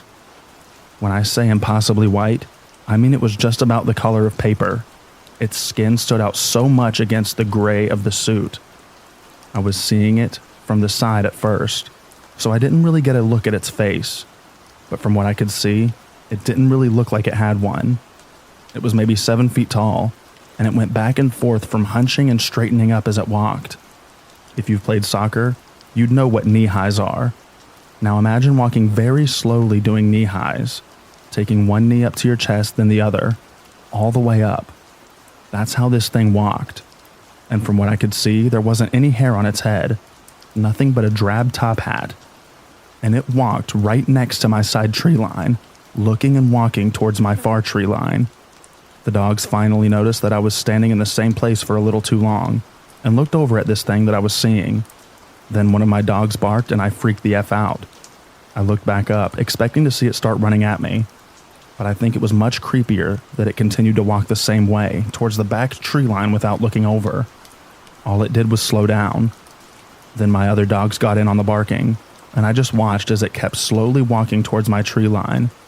Who doesn't look in the direction of a dog barking, especially when it's really loud and echoing around the property? That's when I got this intense feeling of danger and grabbed all 3 pups and sprinted back to the house. Right when I was opening the back door, I looked back. I could barely see it still, but it was now standing still on the edge of the tree line, its legs hidden by brush, but its top hat and torso clearly visible. I locked all of the doors, windows, closed all of the curtains, turned off the lights, and cried on the couch with my dogs in my arms until my brother got home. I told him about it, and he was genuinely confused, because didn't believe me, but saw how scared I was. So he insisted it was a white-tailed deer or something, and made fun of me for thinking I saw Slenderman, even though I insisted that this thing wasn't lanky and wore a top hat. I had even called him when he was on his way, telling him to be careful and to pull into the garage rather than stop in the driveway and walk outside to the front door. My dad bought a new house. I guess I mean property, because it was barely even built when we bought it, intending it to be a camp 30 minutes away from his old house. It had no insulation, barely running water, no floor, etc. Dad and I built it up from that, adding an enclosed porch overlooking a brook, and built my room. Before we had restored it, that place always gave me the creeps. It was a lot like the feeling of the previous house, danger. But when it was restored, I felt great. I liked to go for walks down our driveway, which by the way is a half-mile long one way, and a mile long the back way. It's really in the woods. The closest neighbors are a 7-minute drive away, so it was soothing to go for a walk down a nice dirt road surrounded by nature. But then I started getting that bad feeling again, and I started seeing things in the trees I couldn't make out. On one walk, I could have sworn I saw the figure in the top hat, faceless and now facing me, standing deep in the woods. Several times I somewhat thought I saw it, but this time I was near convinced, so I ran back to my house and I swear I could hear it running after me. But when I turned around at the clearing with my house, there was nothing there. But since I'm not completely convinced that I saw it or heard the footsteps, I'm not entirely sure that it was that figure. Not to mention I was 30 minutes away from my old house. This is when I started seeing those little pale guys out of the corner of my eye. I only saw them inside, and usually when it was dark. It all started at my dad's new house, but they seemed to follow me everywhere. The first time I saw one, I was going to the bathroom right before bed. It was pitch black out, and I left the door open since I was the only person sleeping downstairs, and my dad and his girlfriend were passed out upstairs. Since the door was open, I was looking directly into the kitchen, where we have a big marble island in the middle of it. I saw these long, pale fingers with claws slowly reaching around the corner of the island, but only if I looked over there out of the corner of my eye. I have very strange peripheral vision and can see very clearly using it, so I could see those fingers very clearly. So then I stared straight at the island, hoping not to see those fingers again. But eventually, even though now I was looking straight at it and not using my peripheral vision, I saw a face emerge from around the corner close to the floor, It looked eerily like a drawing I made as a kid, but I don't remember seeing this thing prior to that moment. It was white, much like the top hat dude, but with dark splotches all over it. It had dark, sunken holes for eyes that I'm not exactly sure if it had eyes at all. And for a mouth, much like this drawing I had made, it didn't have a mouth hole, but a thin line of crusted and dripping goo in the form of a grin along its face. No hair. Yeah, imagine seeing that in the dark. Unpleasant. But then it just sort of faded out of existence as I was looking at it. It didn't suddenly disappear, but slowly faded away from my sight. So I got out and laid in bed terrified it would come back. I couldn't see it in my room though. I never have. Not there at least. And then, almost every night after that, I saw the same thing. Sometimes it crawled really fast past the bathroom doorway. I could see it move so clearly in the corner of my eye. It wasn't built like a human. It walked on all fours, but instead of an arched back like a human would have, its back was flat, and its legs were long and skinny and built like a messed up dog. Except for the arms, which were short with those long, clawed fingernails. And I still see this thing. I've gotten so used to seeing it, I'm not even scared anymore, just weirded out and wondering if I'm crazy. A couple days ago, here at my mom's apartment, I saw it on the floor beside my bed. But when I turned back to look at it more, it scampered away. But it sounded like something was clawing at my rug all night long. Kinda like a cat. Both of my cats are dead, and they never play with a rug. So this weird thing was playing at the foot of my bed with my rug. So yeah, I think I'm haunted. Even though the poltergeist activity only happens at my dad's old house, I've seen one thing move in my room here at my mom's one time. I had my slippers at the end of my dresser. One night I walked into my room and one of my slippers had somehow gotten slurped up underneath my dresser. So I pulled it out from under, wipe it off and go to leave my room again when I hear it slide once more. This was recent. And since I'm so used to ghosts, this only annoyed me rather than scared me. Like, come on, my slippers? Do better. But I turned around and sure enough, the same slipper was completely underneath my dresser again. It hasn't happened since. Nothing has moved around me since. But I'm curious what the spirit from my dad's, which did feel malevolent, followed me here after all these years. But why? And even more creepily, although I'm the happiest I've ever been as of right now, the haunting seems to be the worst. Only the feeling of the ghost's presence isn't scary anymore. It's almost relaxing to know that they're there, and I don't know why it suddenly changed. But the weird thing is that I'm constantly waking up with scratch marks on my wrists, arms, and hands. Scratches that range from the size of my thumb to the size of my fingernail. I sleep with my arms tucked into my chest and I have long fingernails, but this has never happened before. If anyone knows what this means, I'd really appreciate some help. I could just be paranoid. After writing this, I'm a little nervous to deal with my ghostie and everything else I've experienced. I have a tiny scratch at the base of my thumb right now, actually. Again, I'd love to know what people think about all of this, and if anyone has seen similar things. I really hope I'm not alone here.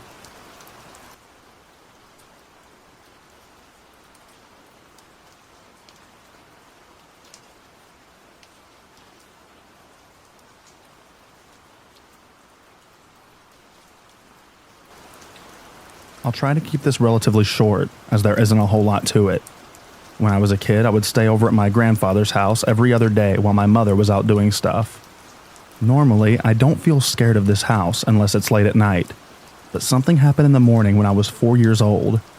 This particular morning, my aunt, who was staying upstairs for a period of time, had left the house before either me or my grandfather had awoke. Later, my grandfather, assuming she was still asleep upstairs, had left to run some errands. I would sleep in the same bed as him, so when I woke up, I noticed he wasn't in bed and called out to him. After a few minutes, I began to panic, and I got out of bed to run upstairs to see if my aunt was there. And that's when I saw it. A tall, pitch-black figure standing directly in front of her door, which was closed. There were literally no features on this figure, and it stood completely motionless. My best description is that it looked like a three-dimensional, humanoid shadow. I began to creep towards it, but when I got close to it, I decided to just go back downstairs, still panicking with tears in my eyes. I wasn't scared of the shadow, but I guess my human nature kicked in and told me not to get within arm's length of something I didn't understand. My mother, discovering I was alone from talking to both my aunt and grandfather, sped over to his house as quickly as possible to pick me up. I was more afraid that I'd get in trouble for peeing the bed than I was of the shadow man upstairs.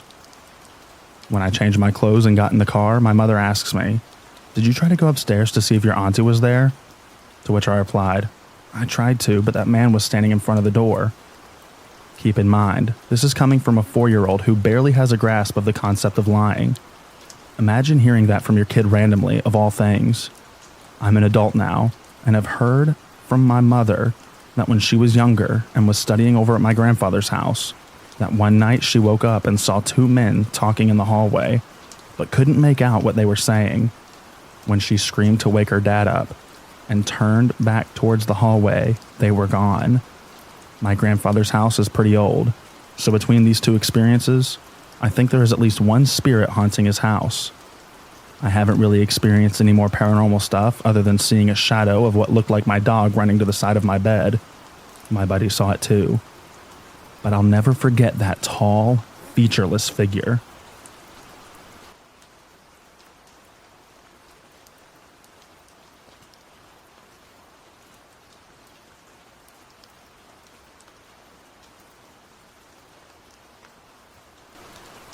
Before I get into this story, I want to preface that everything I'm telling you is 100% true. There's enough fake stories on here that I don't want to make one up myself. This happened to me in my early teens. I'm 21 now. My best friend growing up had this huge farmhouse in the middle of Virginia. It was very old and beautiful, but also had a very dark history. In the house, there is a tunnel that led to an underground room of sorts that was used for slaves to hide in the 1800s. And I'm 90% sure that some died down there while in hiding, so you can imagine the history and energy that fills this house. I always felt scared there. I never felt alone, and wouldn't go anywhere alone in the house, even just to grab something out of my room. Even the family was scared to stay there with no company because of the intense apparitions and experiences, which I can get into another day. The rooms were massive, and the entire house was white, with honestly creepy vintage decor. There was even a cabinet of ventriloquist dolls upstairs. No joke. They were a really odd family, honestly, with lots of dark problems. Anyways, the second time I visited that house, I was with my mom, my best friend at the time, and her mom. It was a girls' trip. One night I woke up and was so thirsty, and the last thing I wanted to do was go downstairs and get water. I was terrified. I hated that house at night, but my mom was deep asleep, so I literally sprinted downstairs with my head only looking at the floor. I made my water in 5 seconds, and when I made it to the stairs, something compelled me to look at the giant glass doors that were in front of the stairs. I was horrified, but felt like I needed to look out the window. What I saw when I looked out that window will haunt me for the rest of my life. I saw a man as real as anything I've ever seen. It was pitch black outside with a huge bright moon. The man was all black, like a silhouette, but because of the moon being so bright, I could clearly see his entire body. He was blacker than black, like he stood out so much. I 100% thought he was a trespasser. He was wearing a top hat and was unhumanly tall, like 7 feet. My heart literally felt like it stopped beating. I felt like I was in a trace. I was so unexplainably horrified, but I couldn't look away. He was moving a little bit, almost like breathing. Then about 10 seconds later, he was gone, disappearing into thin air. I panicked and bolted upstairs after I snapped out of my trance. I cried to my mom and was up all night. The next morning, I told my friend and her mom about the experience, and they were not shocked at all, as they had seen multiple full-body apparitions in the house themselves. The nanny that worked for them even refused to go into some of the rooms of the house. I never went back to that house again.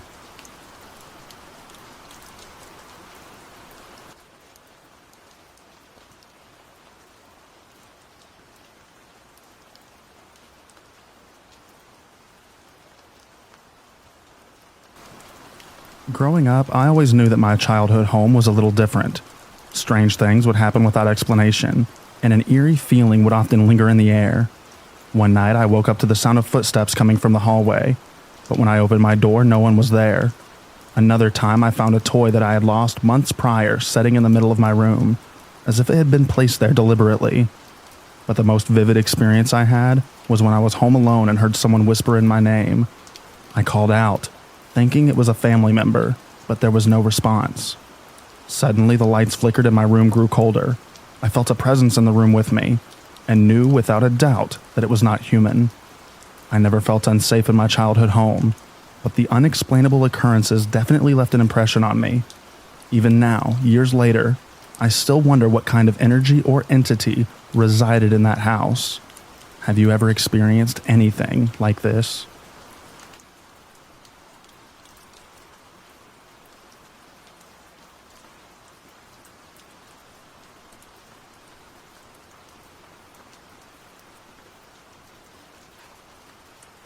This morning I remembered a story told to me by my mom, who had in turn heard it from her mom, my grandmother. In the late 1930s, my grandmother was a young woman living in a farm in Yorkshire, England. She would walk to and from school every day along the country lanes surrounding the farm. One winter afternoon, as she was walking back home, she saw a man lying in the middle of the road, covered in what she assumed was mud. It was getting dark, but she described him wearing a light trench coat, and the mud was very bold, as it contrasted in blotches against the fabric. Even in sleepy 1930s rural England, young women knew the dangers posed by strange men. As the whole scene looked so odd, she decided to go out of her way and walk through farmland back to her home. She told her parents about it. Her father went to see for himself, but found nothing there. That was the end of it. A year later, she walked back from school, and when she got home, her parents told her there had been an accident. A man had been found near the farm. He'd either been trampled by a horse or hit with a car. The man was dead. They told her not to go into the kitchen, as that was where his body was being kept while they waited for help. Curiosity got the better of her, of course. She looked in the kitchen, and on the table she immediately recognized the same man she'd seen lying in the road a year earlier. Only this time she realized the dark blotches on his coat weren't mud, it was blood. I believe this story to be true, simply because it was told to me by my mom, and to her by her mom. What happened though? Did she have a premonition? Was it some weird time-traveling ghost manifestation? I have not heard of a similar story that I can remember.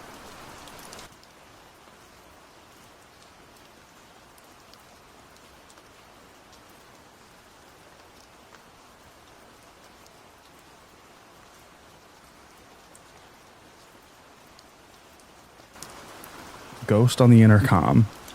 Some context. When I was in my early teens, I believed I was followed by the spirit of a young girl.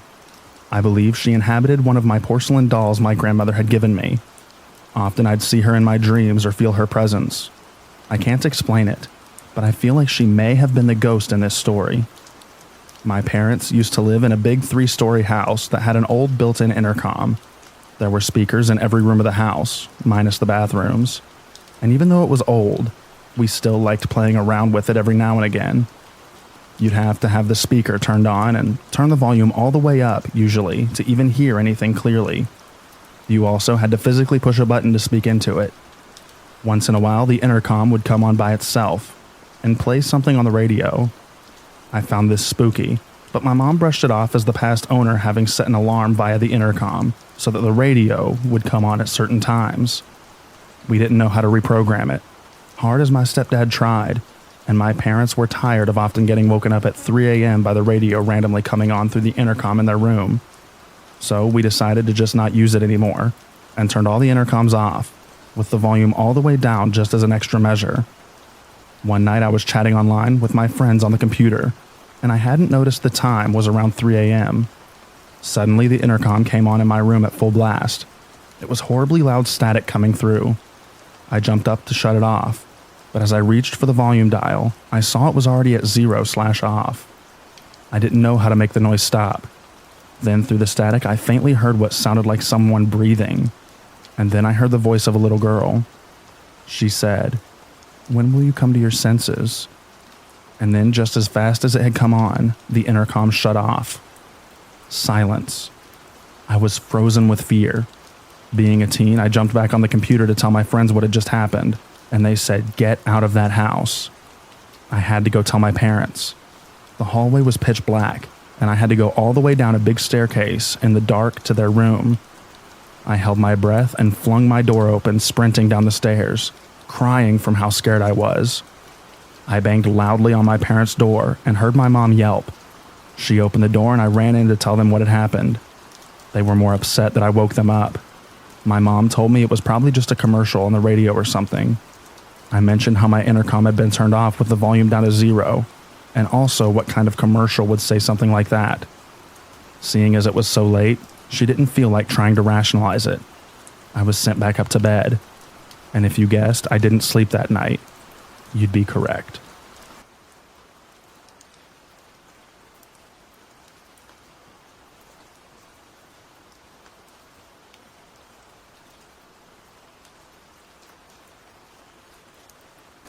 I had an unexplainable experience occur about 5 years ago. I was a junior in high school. After the school day was over, my best bud at the time and I went over to his dad's house.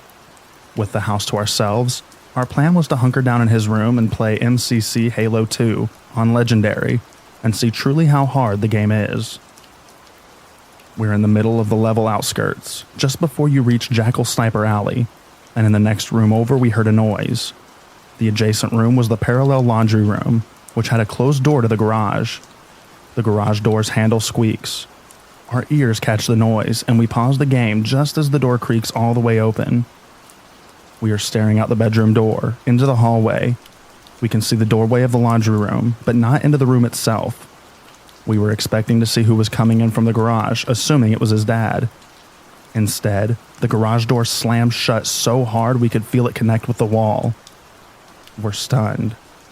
We start freaking out because no one else should be home right now, so I immediately assume there's an intruder. We gather some random items to use as weapons and literally breach the garage like Rainbow Six Siege. We stacked up and opened the door as I yelled, "Whoever the F is in here, come out right effing now." Silence. Stale silence and utter darkness. We flip the lights on and begin to search of the garage. I tell my buddy to check if the side door to the backyard is locked. It is. While he looks around outside, I make note that there are no windows in this garage. No feasible escape that wouldn't leave a trace for us to find. All there was my bud's dad's old, unused rusty truck and a bunch of empty cabinets. Yes, I searched the cabinets. No one was in the garage except for us. I've told multiple people this story, and over the years, not a single explanation I haven't already accounted for and disproved. The obvious question is wind. No. I've had wind open or close doors before, and you know when it's the wind. Besides, we would have heard the garage rattling if the wind was hard enough to blow open and slam a door. I would like to note, there is a possibility someone actually did break in and manually opened a garage door to slide out under it. But that is so unlikely. Not only would we have heard it move, but it would make so much more sense to hit the garage hanger button. There's also the possibility that in the midst of the panic, my bud mistook the side door for being locked when it actually wasn't. No matter which way you cut it, I have a freaky ghost/home intruder story.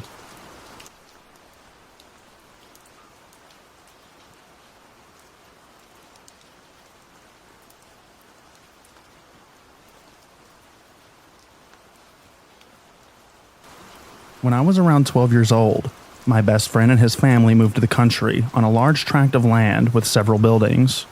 The first was an old house that had been the original residence before the previous owner started to construct a new house towards the back of the property. I had stayed there once when they first bought the property, while the old owner was still packing up their other house. But I don't recall much about that night. We had spent all day walking around the land. I just remember being so tired, I went to bed before 8. The weekend that they moved into the house, they invited me to stay the weekend with them. It was a nice new house that the previous owner had built, but didn't quite finish. It wasn't until years later that I found out it was because his wife had passed away, and he just couldn't finish it, so he put it up for sale. It was just a large ground floor that he designed to be accessible, and a large basement that was largely unfinished. When you would go down the stairs to the basement, it opened up to a large room with wood paneling that he had intended to turn into a den, connected to a workshop by a door, all just revealing the concrete floor. Through the workshop, there was another door that led into the garage. He had built a nice long workbench out of the wood, but it had largely looked unused. That weekend, we had moved down a couple couches, furniture, a handful of rugs, and most importantly, the TV and video game systems. After moving everything in, we spent that evening staying up late playing video games. I must have fallen asleep on the couch first, because when I first woke up, I could see the static of the TV still on the TV. I was cold and tired, so I just cozied up and went back to sleep. A little while later, I had awoken and saw his mom walk down the stairs in a robe. I assumed she just wanted to check on us and turn the TV off. I quickly closed my eyes so she wouldn't think that I was awake and left the TV on. After a few moments, I could still hear the slight hiss of the TV and expected it to turn off at any moment, but it didn't. I slowly started to open an eye to peek, and his mom was standing right in front of the TV staring at us. I thought this was weird and quickly closed my eyes. Trying to picture his mom, I suddenly realized, this person is too tall and thin. This woman was not his mom. Slowly opening an eye, I looked down at the TV and the glow of the static was seemingly passing through a set of legs before disappearing at the feet. Quickly closing my eyes, I tried to imagine I was anywhere else. The next morning, I was the first one up, but didn't want to say anything since they just moved in. The next few times I would visit, I would stay in his room in a sleeping bag on the floor, and we would play video games there. It was while looking back, I don't think we ever spent much time down there.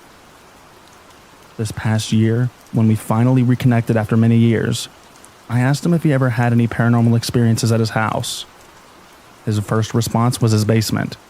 He didn't say what, but his cats avoided it, and he felt some kind of presence down there, and he said that he just avoids it when he's there. I don't know if it was the original owner's wife come to check up on the new occupants, but I'll never forget that transparent figure in a knee-length robe standing in front of the TV, disappearing at the feet.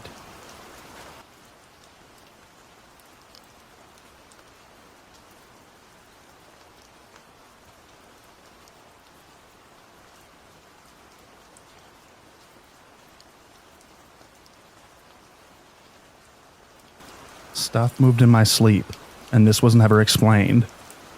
I'll keep it simple. My sister's bed is next to my bed, so close that I use it like a nightstand. I put my clothes for tomorrow and my glasses on that bed before I went to sleep.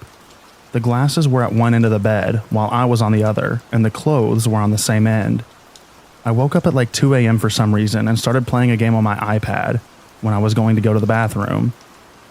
I went to reach for my glasses, only to see they were gone, and my clothes were messed up on the side of the bed close to me, in front of my face. I initially thought my sister just moved my things, so I was just annoyed at first, and started looking for my glasses. And while doing that, it made less and less sense to me that this was the case, because my sister didn't live there, and she didn't have keys to the house. When I did find my glasses, they were at the foot of my bed with my chargers. I put them on, and this is when I really took in the situation. I went to the bathroom very confused and kind of creeped out, but my grandma lives with me, so I just tried to stay calm and ask her in the morning. In the morning when I asked, she said she didn't move my stuff and never got up last night. She said I probably sleepwalked. But that just doesn't seem right to me, because I've never sleepwalked before, and I'm not at the age where it just starts happening as a teenager. When I'm stressed, I can experience insomnia and exhaustion, which triggers episodes of sleep paralysis. But no one's ever told me I sleepwalk, and I'm not a particularly heavy sleeper. Plus, the way I tuck my feet in when I go to sleep under the sheets was the same when I woke up. And I don't know much about sleepwalking, but I thought it's simple motions and repeated behavior. It's a nonsensical pattern, yes, but it's almost too perfect. It's my conclusion that it was my grandmother, but I just don't see that either, because she doesn't sleepwalk either. Just something weird that happened.